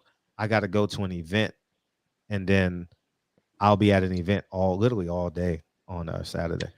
So I'm not even gonna stream it because the undercard I saw the undercard was horrible as well. Mm-hmm. And then I saw in your the title you said something about Tank saying something about Devin. Where can I see that? He wants him next on I Am Athlete. So he wants him next. So what? He's gonna sign with Top Rank? Huh? He's gonna sign with Top Rank? Wait a minute. Say it again. $1 million worth of game. No, not that one. It's on I Am Athlete. What? Yeah. And by the way, they're terrible. They're terrible. I Am Athlete is terrible. Brandon Marshall is just, they're terrible, dog. Like, they whack. They do no homework. They do no homework, dog. It's like they just stay on the cool topics. They don't study they don't have a producer on the show.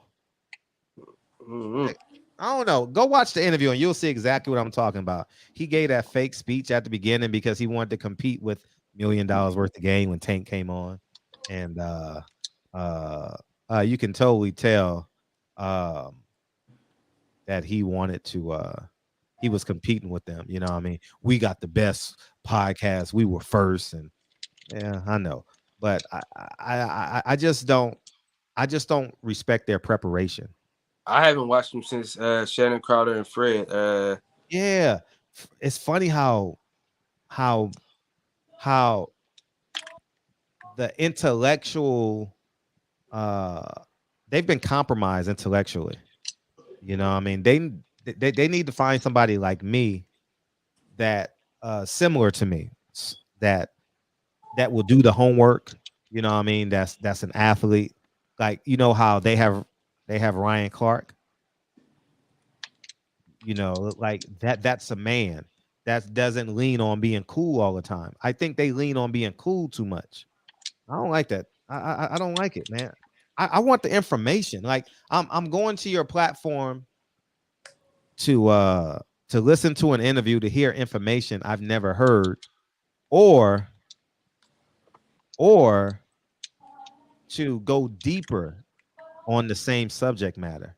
And I don't think I Am Athlete does it. I think I Am Athlete is just a cool platform.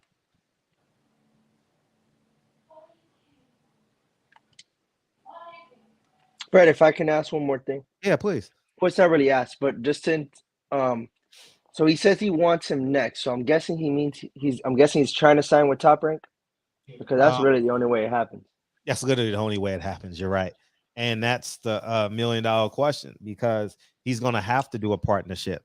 And that's why I joked with Bob. And I said, Bob, that'll be pretty interesting. You be the promoter. It honestly happened, bro. There's honestly a chance where he could have pretty much everyone at 135 and 140, if you think about it. Because Tank is, I mean, if he wants to fight, realistically, he obviously can't get the fight next because Devin's going to have 2 fights. So if he would want that 3rd fight on that contract, he would realistically have to just leave PBC, like you're saying, and just. But if he does leave PBC, would he still be under contract with Al Haymon, where you'd have to give him some stuff as well? He has a lifetime deal with Al Haymon. That ain't going nowhere. That's a deal. Those are the deals you would love to sign as someone like Al Haymon. Facts. Wow. That's pretty much it, brother. Thank you for allowing me on. I appreciate you, dog. You already know, bro. Nah, they're good for, like, if you want your name out there, I Am Athlete, but their audience is not going to trust them to give them the information. They need somebody bad. Brandon Marshall ain't it. Brandon Marshall is the idea man. I think he was a genius at putting the plan together. I think he has a big ego though. And I think Chad Ochocinco has, his ego is so big that he won't be human enough to do the interviews. You know what I mean? So I wish them well, man. They need a 3rd person. They really need a 3rd. I don't know who it's gonna be, but they need a 3rd person bad. They shouldn't have broke up. They shouldn't have broke it up. Well, I mean, when you I watched it, but I forgot. But they wanted ownership, and they did it without the paperwork, and they wanted to go in a different direction. But Chad Ochocinco can't carry a show. Can't. He's a great talent to be on the show, but I don't think he can carry a show. I think that I don't think Brandon Marshall can carry it. And this is not throwing shade to them. This is just a person that just wants the information. You know what I mean? I don't want you in competition with they're in competition with the talent. Oh, I am the Hall of Fame too. No, it's not about you, man. You know what I mean? You know what I mean? I bite my tongue so much sometimes, and I be wanting to and I just hold my tongue. You know, it's not about me. It's about the interviewer. So, but I wish them well. They got to find a 3rd person. Maybe like someone like Tony Dungy type or somebody like that.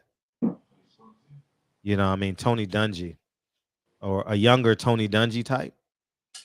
That'd be solid. But it's hard, man. It's hard because you literally got to give up self to do great interviews.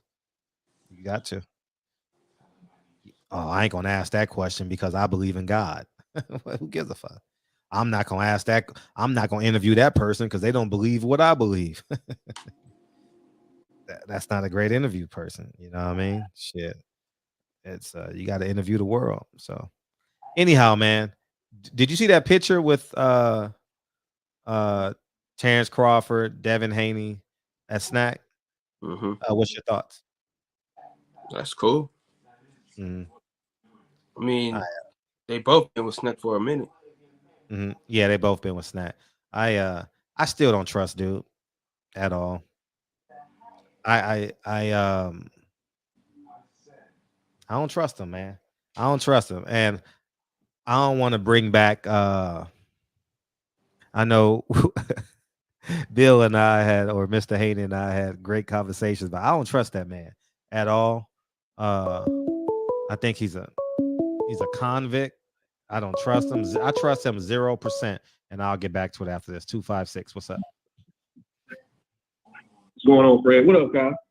What up? What up? Chilling, man. Hey, listen, it's just a difference in format. That's DJ? With the yeah. Yeah, it's me. But as far as the shows goes, with like I Am Athlete, The Pivot, it's just a difference in format because Ryan Clark is actually a journalist. He actually has a degree in mass communication. Oh. So he does know how to carry a show, and he's been on ESPN and he knows how to conduct interviews. Right. Well, I Am Athlete, it's more just, you look at the setting. They're just sitting in most of the time they're sitting in like cigar lounges or in somebody's house, and they're just having a conversation with one of their former colleagues or somebody from another field. They're just sitting there having a conversation, just letting that person cut loose. The Pivot is more like an interview. It's like, okay, what do you think about this? How do you feel about this? What were your thoughts on this? And I Am Athlete just, all right, cool, go on. We'll insert our opinions here. We'll talk about our experiences here, but that's just more so how it goes. And I try my best to get through The Pivot, but Channing Crowder is so ignorant. It's hard for me to get through interviews with him, especially after he said the shit about, and Deion Sanders had to kind of like check him on that a little bit. But when he said the shit about, I would never send my child to an HBCU.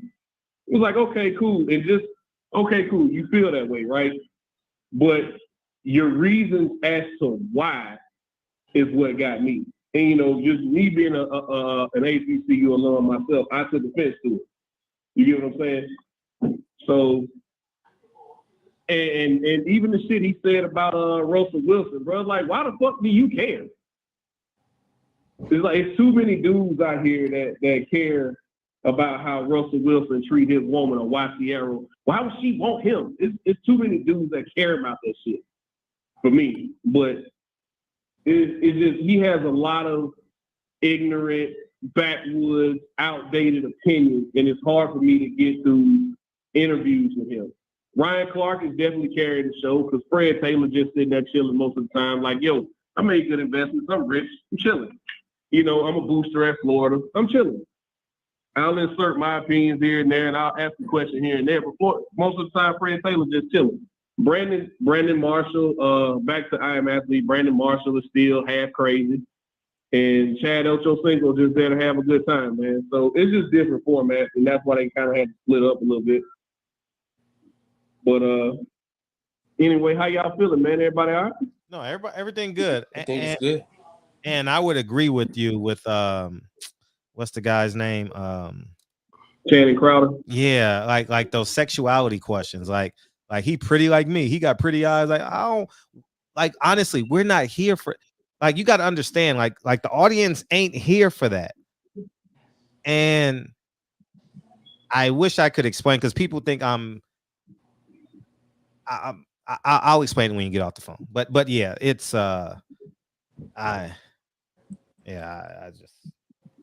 I'm not a fan of his at all. I like Ryan Clark a lot.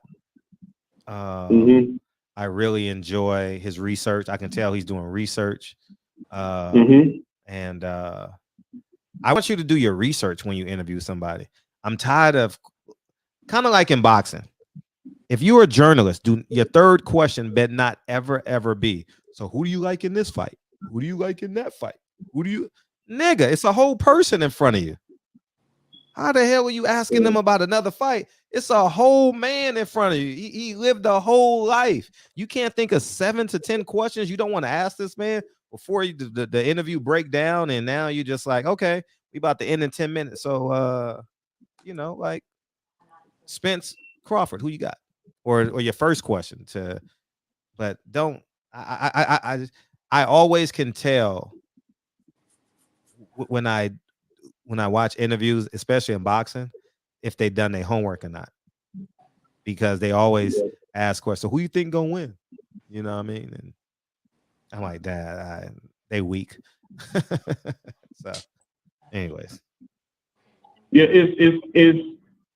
it's kind of like what you're speaking on as far as like preparation with journalists or whatever.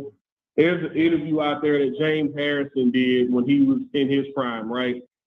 And there was a reporter asking him questions about the draft. He was like, well, what was your experience with the draft? And he was like, he just looked at him like, you don't know me at all, do you? It's like, well, what round were you drafted in? And, you know, how was it being at the draft and waiting on that, you know, like, you don't know me at all, do you? For everybody who don't know, James Harrison, former Pittsburgh Steeler, and didn't get drafted. New England Patriots. He wasn't drafted. He was never drafted. And he gets up and walks out the interview. He just looks at him like, you don't know me at all, do you? I wasn't drafted. Have a good day. I was like, wow. So, I mean, a lot of these reporters, they do lazy reporting. They just go for the headline type stuff, and they really don't dive deep when they want to ask these questions. But, you know, it's a happy medium in there. You don't have to be like Gayle King, who absolutely hates black men, but that's a whole other discussion for a whole other day. But I ain't gonna hold up the line. Hey, light skin, we still doing the show tomorrow? Is it pig pork? Is it elephant heavy? Is water wet? Does a bat shit in the woods and wipe his ass with a bunny rabbit? You know what I'm saying? You know, it's sky blue, it's grass green. You know what I'm saying? Does Fred have a kid plate where his feet don't touch? Nobody of the Atlantic gives a shit about Tyson Fury and Dillian White. Nobody cares. Man, I don't care, bro. The Atlantic cares. Everybody's looking forward to Valdez and Shakur next week. Let's go ahead and get to that fight. Then we can get past Cinnamon fighting Bivol, so we can get to the undisputed fight with Charlo and Castaño too. And after that, we're going to get to welterweight undisputed in Atlanta, Mercedes-Benz Stadium, 75,000 people in Black Hollywood. Let's make it happen. Yeah. All right, man. Yeah, man. Fuck Vegas, man. Vegas is cool, but Vegas ain't here like that. Vegas. Atlanta, baby. Atlanta, Mercedes-Benz Stadium. And not because DJ doesn't want to fly on the plane again.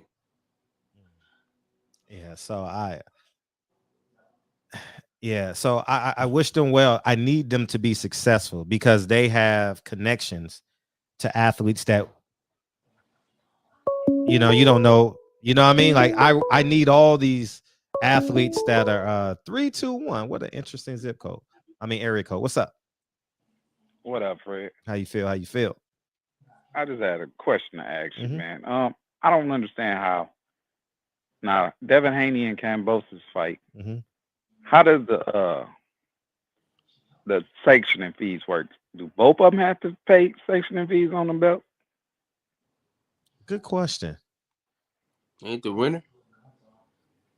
Good question. I would think that Kambosos pays on his 3, Devin pays on his 1, and then the next fight, the winner pays on all 4. Oh, that's how that works. So what do you think if he fights Kambosos twice, then fights Lomachenko, and try to go back to Eddie Hearn? You think he's gonna get lowballed? Yeah, for sure. Because you took the low ball with Aram. It's just like life. If you know your man, you know you got a girl in the neighborhood. You know your man smashed on the first date, right? He didn't take her to get nothing to eat. How your conversation gonna sound if you trying to smash? Oh yeah, that's like if I work for you and I go to a job, I wanted this job bad. You giving me $30 an hour, I go to this job, I take it for 20. I come back to you. You're not gonna give me $30 again. Yeah, facts. You're like, no, I can't give you that. You just took 20. Facts. Same thing. I guess my analogy was terrible. Yeah, but yeah, but yeah. So yeah, that's a better analogy. Yeah, and was it the only one? Go ahead, Kyle. I said, was it? Yeah, it was terrible. Mine was terrible. And so yours I thought yours is better. I got it. I got what you said. That wasn't a big I got it. But I think that if Devin don't go with a fan base, it's gonna be hard on him. He's gonna have to get his fan base up. He's gonna have to have 16,000 people with him wherever he goes. And if he has that, he can get whatever he wants. Not whatever he wants, but you buy property. Yes. Why would Devin? Just like you got somebody go buy a building, right? And they back out the deal, and you tell the person, oh, I just take whatever they was gonna give you. You don't know what they was gonna pay him. Right. How you gonna say I'll take whatever deal Loma Chico was gonna sign? You don't do that, man. What, blindly? That's crazy. These are the conversations that I wish I could have had with Team Haney prior, because it's just no way. Like that's why I don't understand because don't worry, within now, this time, and next time, next year, it's going to be another fighter that shall we say, like, the black fan base is going to hate on. And then they realize that Devin Haney's doing the same thing. You get what I'm saying? It's kind of like Mikey Garcia with Snack, right? Oh, we blew Mikey Garcia and Snack up. Remember that? I was the leading charge on that. Oh, man. But Devin Haney is with Snack, so it's fine. You get what I'm saying? Terrence Crawford is with Snack. It's fine. You understand what I'm saying? Devin Haney's with Bob Arum. It's okay. Devin Haney's with, what's the guy's name? Eddie Hearn. He's not a colonizer. You know what I mean? Eddie Hearn, cool. Is DHP even going to be in this? Are they going to be involved? Is it going to be even? Listen, it's Top Rank or nothing. I know Bob. He's not independent then. No one's independent. When listen, whoever's paying is in charge, right? Even if you slide your money, even if you slide your girl the money under the table, you still pick the restaurant. Right. You know what I mean? Like, right. You know what I mean? If you and your girls, if you're the only dude and your girl is out, you know what I mean? You may give your girl the money under the table, you know what I mean? Do what you do, you know what I mean? And or vice versa.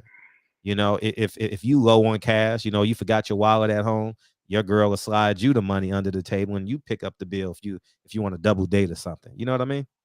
So same different. Yeah. Everybody is so he did what he had to do. That was the dumbest shit I ever heard. I mean, you chasing some belts and you gonna take that low ball? Come on, man. He forgot he's a champion. Like, man, please. I would have told Lincoln, you're a champion. You're a world champion, right? If your goal is to be a world champion, you are a world champion. Right. And then you got the upper hand. Because where was he going to go? Who could he have fought? He couldn't have fought Tank. He couldn't have fought Ryan. Exactly. He couldn't fight Loma Chico. He had to fight you. Who was he going to fight? Exactly. And that's the... See, I understand He didn't have to fight him, though. He could have fought... It could have set him up with anybody, though, to be honest with you. But, I mean, where was he gonna go? Who was he gonna fight? Just a no name? Top Rank. Anybody from Top Rank? Top Rank. Yeah, it still would have been a person of extreme value, but they would have found somebody. They probably would have made it a domestic fight or something. You know what I mean? But I still think he had him back in the corner. He didn't have to take that deal like that. Yeah, he had him. I thought Team Haney had the leverage in that. Right. They signed too quick. They had the leverage. You told him, I'll take any deal Lomachenko took. You opened the door for him. He said, I got him now. Mm-hmm. Yeah, and in business, the business is the win. Like, I mean, people in the chat and boxing fans, only people with emotions in business. You know what I mean? Shit. You think Al Haymon goes to a business deal with emotions? Shit. No way. Hell no. No way. No way on God's green. Now, one more question. Mm-hmm. So if Kambosos wins the first fight, it's over, right? They don't have to fight again. No, they don't. But if Haney wins, they got to fight twice. Yes. He took man, that deal was horrible. Yeah, they didn't treat him like a champion. You can't even renegotiate if you win and say, I get the upper hand. I get the big part. I get the 80. You get the 20 the next fight. He can't even do that. Yeah, it's not a good deal. We get the fight though. We get what we want. We get the fight. You know, and he can't jab his way through that fight. He got to fight. Ain't no jab, move in that fight. No, it's not. He ain't gonna be able to do that at all. All right, man. I was just hollering at y'all, man. Y'all have a good night. Nah, I appreciate you. All right.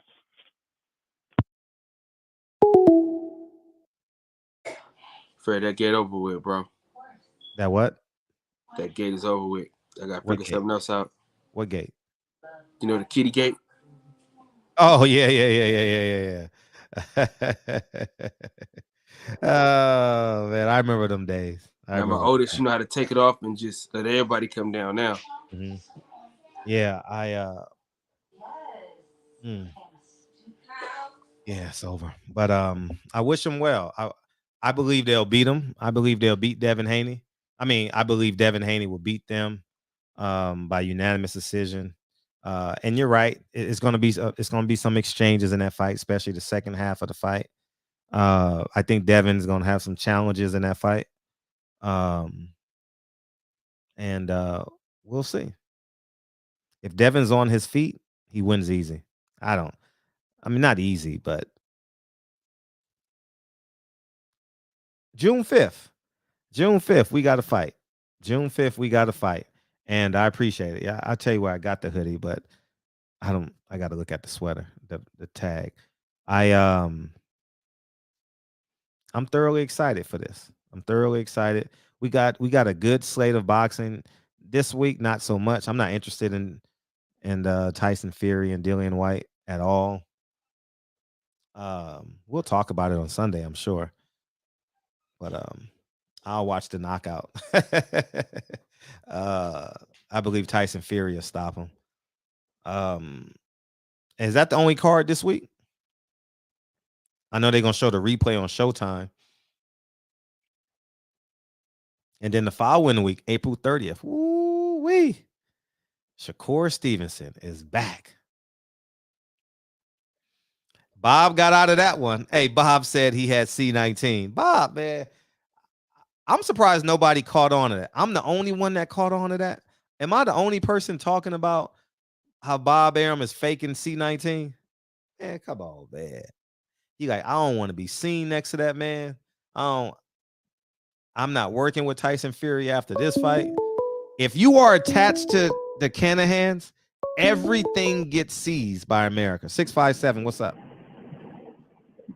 Yo, what's good with it, Brad? Oh, man, we wish we could hear you better. But everything good on our end. Oh, man, can you hear me a little bit better now? Nah, we're going to do our best, though. I know you in the truck? Yeah, man, you know we grinding. Yeah, I respect that. Yeah, we respect drivers out here. What's popping? Man, I was just talking, man, do you think Haney could recover from this deal? It's going to be challenging. It's going to be challenging because that third fight. Makes you say that? Because the third fight is unattached. The third fight has no direction. The first two does. And I wish he would have had dates on them. So I don't know what the deal looks like, but I would have had the first date got to be June 5th. The second date got to be before October 31st. And the third one got to be before March 31st or something like that. So you can get your obligations out and the fight has to happen. But I'm just hoping for the best at this point, but I don't really deal in a hope space. I'm very pragmatic as it pertains to especially decision making. And I know Bob is going to be Bob Arum on that third fight, assuming he wins the first two. He's going to have to re-sign. Yeah, that's understandable. Mm-hmm. That's very understandable because I'm like you, man. I'm very practical, man. You know, Mm-hmm. I own my own entities as well. You know, and you know, sometimes I dibble and dabble. I'm mainly in the distribution part, but you know, sometimes you do got to take bad deals. I like the fact that, like you're saying, there's no point of direction and the longevity of the timeline. You know, like I'm in property as well, but not like you. So when you get in the game, sometimes you might take a deal with a couple of points on it. You see what I'm saying? But you can recover because you get your, it's an effed up deal. But after you prove yourself and Fred know what he's doing, you're not getting that same deal that you took when you first started. Yeah. See what I'm saying? So if you were able to recover and I was able to recover, I'm just wondering why he wouldn't recover. You see what I'm saying, Fred? I understand. Like sometimes you get a deal where you get a high interest rate, you just pay interest only, and then you do that for 6 months or to a year, and then you refi or you get an arm, you know what I mean, and you play the game, you know, but you have the property. Right. Mm-hmm. Because my thing with Devin is, what would be his plan B? Because you always need an exit strategy. Like when Cam Brady beat Pacquiao, he thought all those fans were going to transfer. What if the fans don't transfer with Devin Haney? Then he's really going to be fucked. You see what I'm saying? Like how you said he has to, at least everywhere he goes, at least they have 15 to 16,000 fans. I believe he will have the support, but I want to know how is Bill and him thinking what would be their plan B if that doesn't happen and it doesn't transfer. Then what? Man. But that's all I was saying, Fred. I'll let you keep going, brother. Man, that third fight gonna be rough, man. And the conversation is gonna be Devin did what he had to do to Bob as a racist. It's a whole. I'm telling you that's the whole conversation. You know what I mean? Yeah, I know what you mean. All right, Fred. I'll let you keep going, brother. Appreciate you. Yeah. Now, how do you think he gets out of a second fight? How does he get out of the second fight? Yeah. He ain't getting out the second fight. Hell no. Because they gotta get the reason why they want that fight in Australia, because it's pay-per-view in Australia. That's how Lou DiBella's gonna make his money. Off that pay-per-view module. And they know it ain't gonna stop him. Likelihood of Devin stopping him is low. You know, so they know they have insurance based off of Devin Haney's style that fans will still want to see the fight because Devin's going to win by unanimous decision, you know.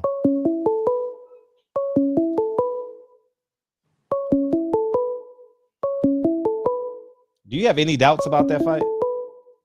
307, what's up? I don't really have any doubts about that fight. Yo, Barbershop. Yay.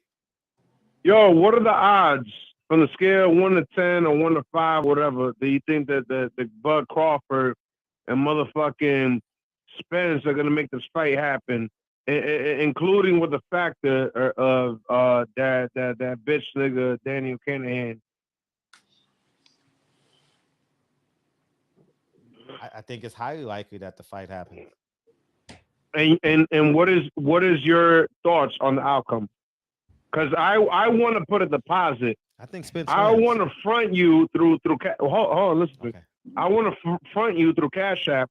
I want to front you a G, and I want to see 2 G's back once Crawford wins. Now, don't get me wrong. I love Spence. I don't want to shit talk him. I don't want to belittle, because this is all internet. This is all fucking. This is just us talking shit. Mm-hmm. Errol Spence, if you're listening, I got nothing but respect for you. If you was in front of me, I got nothing but, I'll salute you, and I got nothing but respect. I ain't gonna act like that bitch nigga that fucking try to instigate Tyson the other day and had his shit rocked on the plane. I ain't one of them niggas. But I just think, in my heart of hearts, I think Crawford is gonna have the upper hand. So I want to front you this, and I want to see 2 G's back. That's what I want to do. That's what I want to do with you. And we're going to do this right. We're going to do this right. Not right now. Not right now. I ain't going to front. But next week, I want to do that. I want to throw a G at you. And when that fight happens and Crawford wins, I want to see 2 G's back. That's what I want to see. That's what I want to see happen. Okay. Wait till they sign. Wait till the fight is signed. And we got a date. And the week of the fight, we'll put our money in an escrow account. It's easy to put in an escrow account. Oh, I know. We don't even gotta do that. Because you sound like a businessman. You move like a businessman, and I could trust you. Yeah, I smell. Well, I gotta pay you. I smell trust in you. Hey, listen. I smell trust in you. I could trust you. I know I could throw a G at you, and if I end up winning, I know I could trust you with my eyes closed. Yeah, no homo. And that's just what it is. But when Crawford wins, what you gotta say then? I want to know what you gotta say then. Oh, I'm gonna be eating a lot of crow because y'all gonna be calling in. I told you so. I told you. You know how I do it when I'm right. I told y'all. Well, let me go back. Let me go back to this. Yo. I appreciate everything you do for the LDPC. There's a lot of people that give you shit and heat. Fuck the motherfuckers, because you know what? When them racist ass emails came through with De La Hoya and Golden Boy, who was the only nigga that stood up and try to check them for their racist ass? It was you.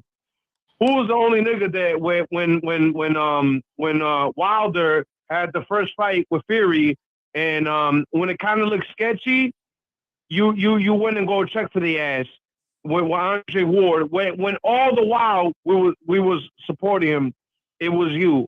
So I just want to say this: even though I want to bet against you, I'm with you. I don't agree with everything you say, but yo, you really ride and die for the black community, the black and brown community, and the LGBTQ, and people better recognize that, because it's so easy to pick and choose and to nitpick at the low hanging fruit, as they say.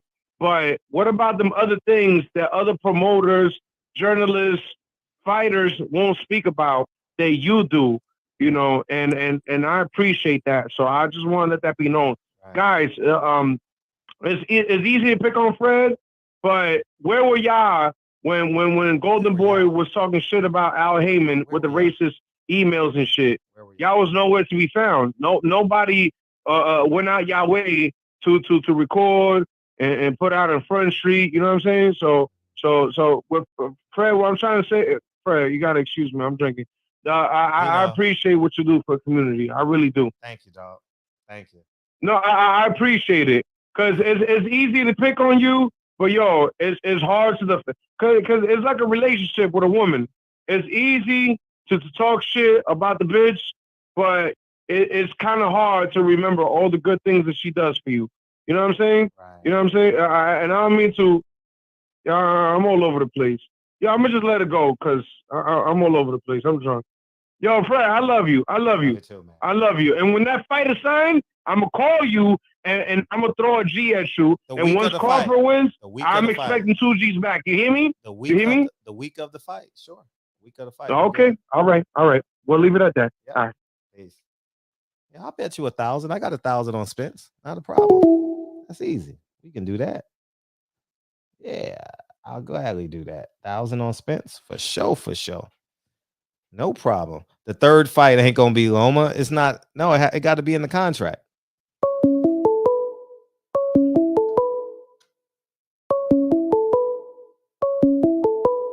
$319.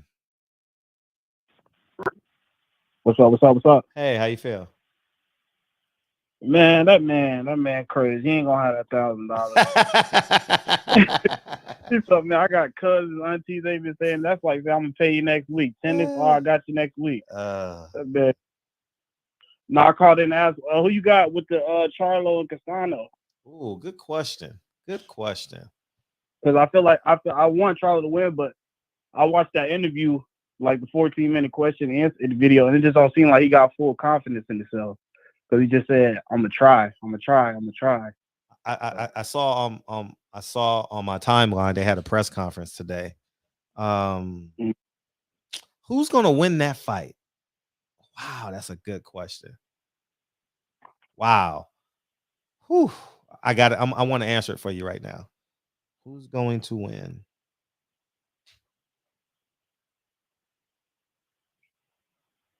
I'm gonna go with Castano, 52-48.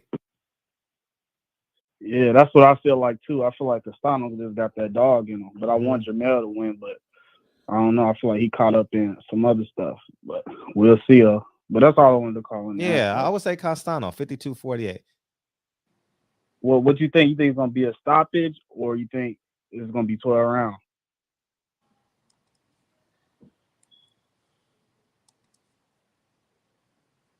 I don't think you stop in the Charlos.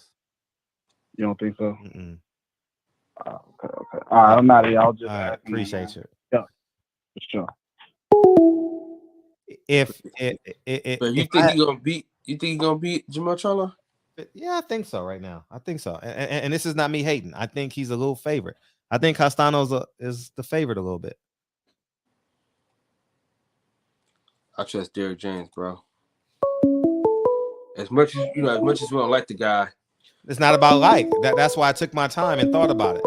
I didn't want it to be like, oh fuck Charlo. What's up, 561? Big Fred. What's up, homie? What's popping? Who this? Man, this T from Florida, bro. What's up? Welcome to the show. Welcome, man. What's popping? I feel welcome. How you doing, brother? We good. Good. So real quick, man, I just wanted to chime in. I see we talking Charlo Castano, or the thumbnail said the Tank and Devin, but I wanted to ask you this about Terrence Crawford doing snack. Fighters typically at this stage that have enjoyed the success that Terrence Crawford has enjoyed, typically you're not going to see them like do a big shift in the way that they prepare. This is very interesting. Why is Bud Crawford all of a sudden wearing the Devin Haney oxygen tube when he's punching the heavy bag? Why is he all of a sudden going to put a snack pack on his trunks? He's been with Snack though, and maybe I'm reaching. You're reaching. Okay, he's been with Snack. How long has he I been? didn't know Snack? that. I didn't know that for a minute. But has he been with their facility? That's what I'm saying. I know he been having that patch. Yeah, for sure. Having the patch, because I've actually seen them pay before the fight to. I'm not them Snack, but I've seen Friday negotiate deals to be on the trunks. So I don't know if it's for publicity or he actually uses their product, because I've never heard him. I've never heard Terrence Crawford actually say, I want to thank Snack. You know what I mean? I've never, because he goes to Colorado Springs. He doesn't even go to San Francisco. So that was kind of different for me, you know, to see him in their facility. That was different for me. I could be wrong. And, but I know he goes to Colorado Springs and he spends about 12 weeks there. He was just in Colorado Springs. I mean, he picked up, 15, 20 million his last 4 or 5 fights. I mean, what is Snack really paying him? Is that endorsement? He probably makes more off the Everlast deal endorsement than he does the Snack. So I would think he's definitely gonna do their vitamin program or whatever it is that they got going on. But I found that very interesting. And you did say yourself, you said, Bomac ain't gonna be able to get you, and Bomac ain't gonna be able to get you in the kind of shape that you need to be in. But I thought it was interesting because fighters on the tail end, like that's peaking, like he has, and or have peaked, and they're on the tail end of their career. Typically, they don't change up really what they do. So okay, I mean, if this is something he's always done, then fine. But I've never seen him at the Snack training facilities or shouting them out or nothing like that. So that was all. That was just something I wanted to ask if you found that interesting. If he feels like he really needs to change up some things after what he saw Saturday. So that's it. Back to the show, but I just wanted to call in and ask that question. I've never seen him in that facility. I've never. And I'm not saying he hasn't, but I'm talking about like I've never seen him actually in the facility. So I think it's weird. I don't trust him at all. Victor or Bud? I don't trust Victor Conte. Oh yeah, of course. I don't trust him. Like I don't know why Devin and him is with him. Like I don't get it. Like I don't get it. You're not getting stronger. You're not getting knockouts. What's the point? Like I don't, man. Maybe that's above my pay rate. I don't know because I'm not there every day. I don't know how they break down his body, and they say it's a science to it.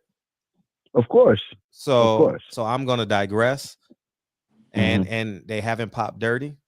But if I didn't trust him with Mikey Garcia, Caleb Plant, who else? I mean, the list goes on and on. J-Rock, like even Breadman was on here. I had a debate with Breadman. I said, I don't trust him. I don't, you know what I mean? So, I stand on it, and they vouch for him. So, I mean, it is what it is. They're clean fighters, but he knows too much. I was just thinking just his training, his training regimen, like, damn, bro, you feel the need to change up what you're doing that much? Like you shook him? Like you feel like it's something that you you need to do extra, like what you've been doing, all of a sudden you feel like it's not going to work or what? I mean, and we still 5-6 months out. And listen, I don't never knock an athlete for, you get older, maybe you do need to start changing up some things and be more smart and more scientific in your approach to how so I would never knock that. But I just thought it was interesting, especially for a guy like Bud Crawford. He seems like the last guy that would change up what he does. You know what I'm saying? He's like, I am who I am at this point. This shit been working this long. Right. My trainer 400 pounds, and he got me to this point. So damn, what you saying, Fred? That, like, you know what I mean? Right. That's the vibe I get from Bud Crawford. Right. But I ain't gonna jack the phone, man. Somebody else call in, man. Give me some more good shit, man. All right, appreciate you. Already. Later, man. All right. Peace. All right, one. Yep. Rowan Curtis said Mayweather chopped trees for Pacquiao. maybe not. What's up, Kyle? You ready to get out of here, mate? I was trying to find something, but I couldn't find shit. What are you looking for?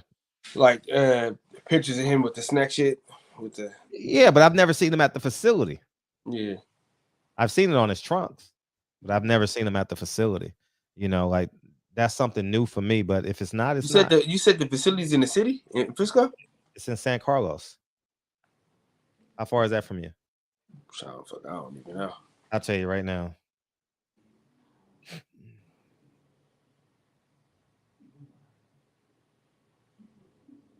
Let's see. It's in San Carlos, California.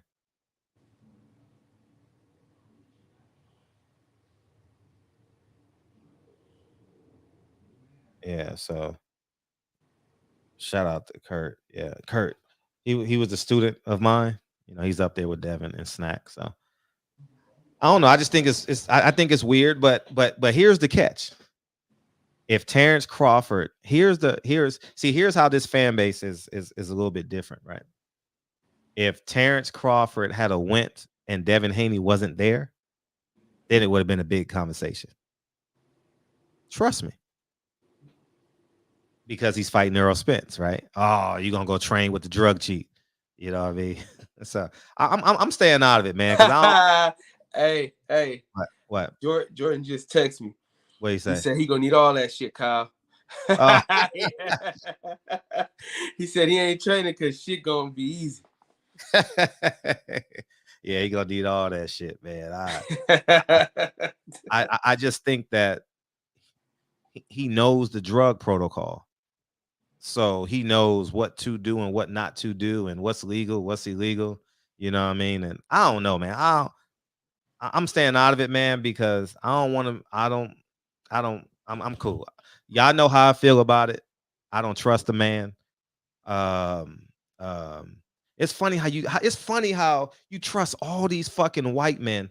I make a fucking video and I'm the most hated man in the world. This man done ruined Shane Mosley's career. Barry Bonds can't get in the motherfucking Hall of Fame. All those Balco athletes, they can't even get in the Hall of Fame. The black fighters run to this man. I make a video that's 100% factual. I'm the hater. You know why? Why? Because white ice is colder. White ice is fucking colder, man. It's the most amazing thing ever. Eddie Hearn is a fucking hero. Nah, the motherfucker's a piece of shit. A piece of shit. He ruined Devin Haney's career. It was a whole ploy. They never got Devin Haney the big fights on purpose. How about the other guy? Demetrius Andrade. That was the fucking worst. That's the worst Demetrius Andrade. Demetrius Andrade. The same thing. And we supposed to say, oh, Eddie Hearn is cool. I like him. He funny. He a big personality. Man, get the fuck out of here, man. We gotta be consistent on these motherfuckers, man. If they bad then, they bad now. You know what I mean? And that's where I stand on it, man. When Eddie Hearn first came on here, I told y'all he was bad for business. And now look, he has no A-level American fighters. His A-levels in which he came in the game with. You know, I mean, he's in the Canelo business, man. He happy, man. He a celebrity. The man wanted to be a celebrity, man. You know what I mean? So, and he is a celebrity now. He's probably the best. He is probably Bob Arum over there in the UK, and he's the third best promoter here in America, right? You got Bob Arum. Who else? Who would be number 2? Who was the second best promoter? Come on, man. It's Al Haymon, man. He's not the promoter. He's the manager. Come on, Fred. Okay, so you want to call him a promoter? I mean, I'm just okay. So I would say they 1A and 1B. I mean, it's no difference. I think the schedule is pretty solid. What they got, it's no difference between them. I think they're both strong right now. I think they're keeping us all engaged. We got Tyson Fury this week. You got Shakur Stevenson next week. You got Canelo the next week, and then you got PBC coming real strong. May 21st is a bullshit fight. David Benavidez and Lemieux. But then you come back, Tank. That's a bullshit fight too. But May 14th you have the unification. You know what I mean? But if you put the fights up against each other, what's the best fight for Top Rank? Shakur? Would you say Shakur or Joe Smith? Shakur, Oscar Valdez? I'm asking. Okay. Shakur. What's the best fight on PBC? Shit, we just had it, I think. You don't think Jamel? You think Spence or Jamel? Come on, man. Earl Spence just damn near sold out a fucking football. I'm not talking about the results of the fight. I'm talking about the fight on paper. Like the fight on paper before it actually. Let me correct myself. I apologize. A fight on paper. Who would you say is the number 1 fight for PBC?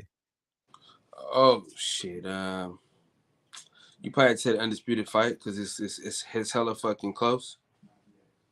So you would say Jamel Castano, Shakur, what's his name? Shakur Valdez. So number 2 would probably be Spence. Well, I think since Shakur gonna watch him, I'll probably say Joe Smith and Benavidez.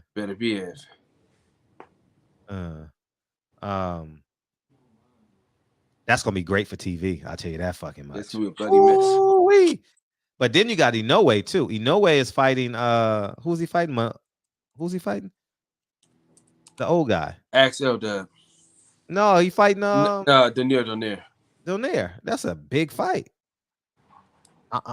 I'm a fan of Inoue. I'm a fan, dog. I think he's talented, man. He just got caught up in the Bob Arum wash, so people don't respect him. You know what I mean?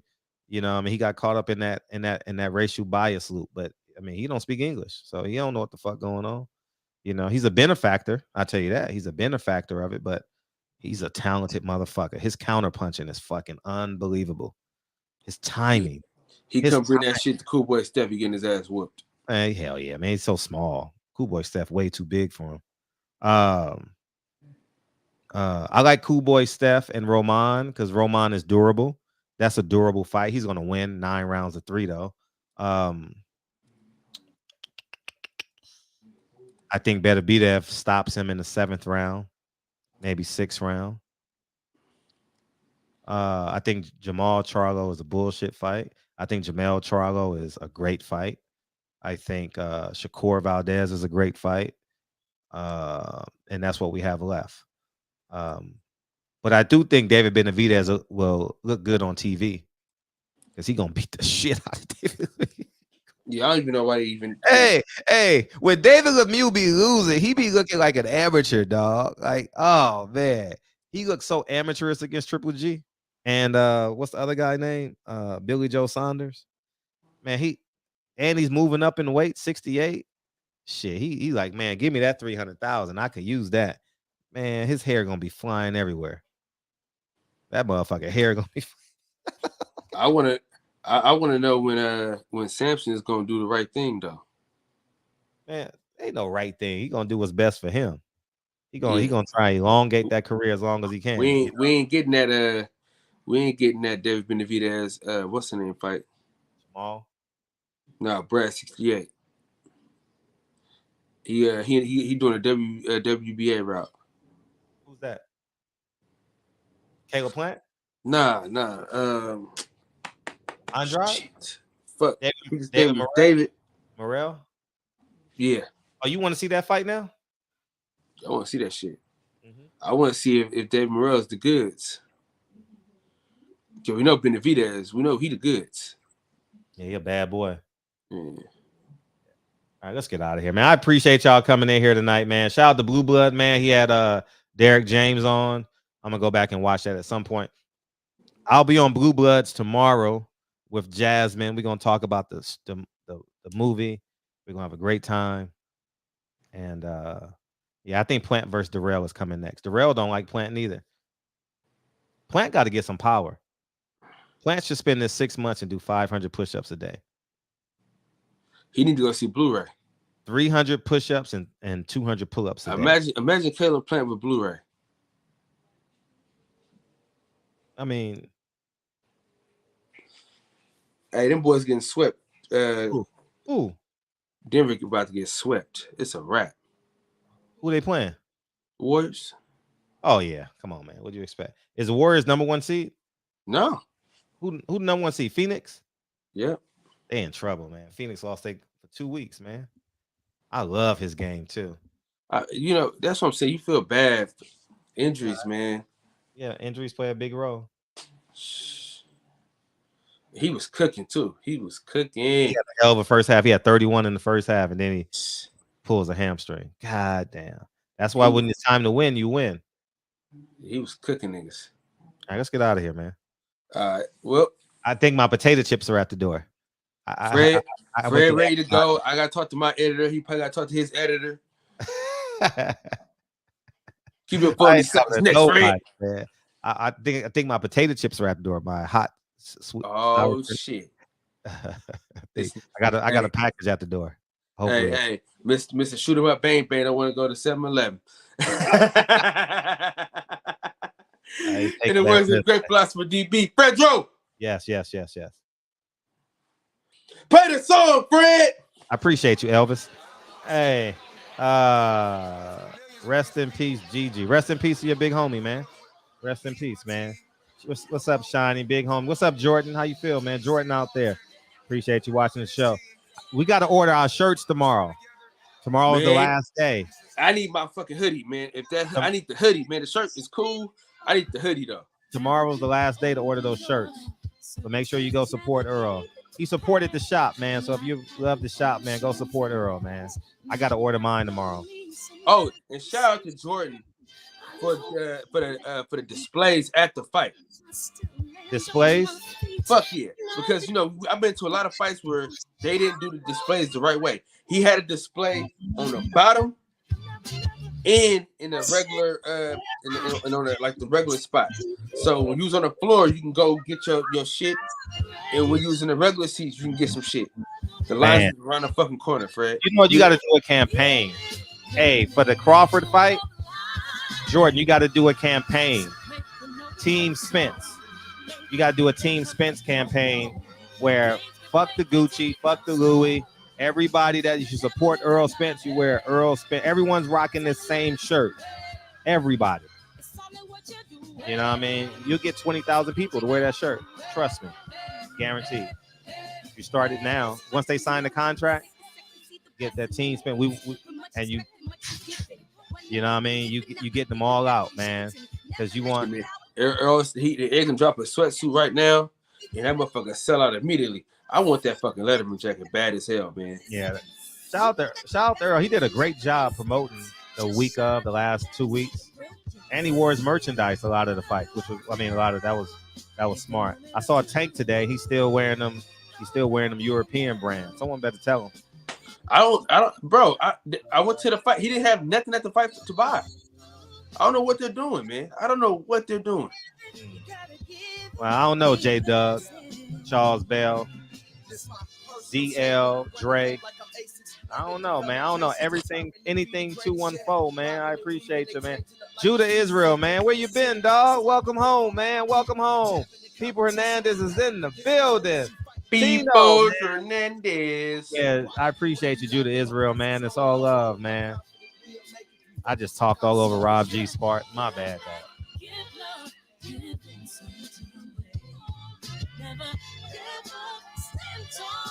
Man, this was a good week, man. We had a good week in the shop, man. We had a very good week. Appreciate Earl. The numbers are up. Numbers are up. Earl helped us out. And yeah, man. Yeah. Hey, Fred, I need you to come on next Tuesday, man. Fuck it. And now May, you're talking about numbers. May 17th, I'll come on. You heard me? Since you're talking about numbers. May 17th. Oh, shit. I've been lighting up these interviews, man. I've been fucking going in. I like being interviewed, man. I get to talk my shit, man. You know what I mean? It's different when you hosting the show and it's completely different, man. You know what I mean? I love y'all, man. I see y'all Sunday.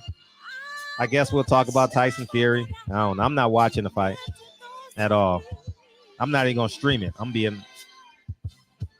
I got an all-day event to attend Saturday. All right, love y'all, man. I'm gone.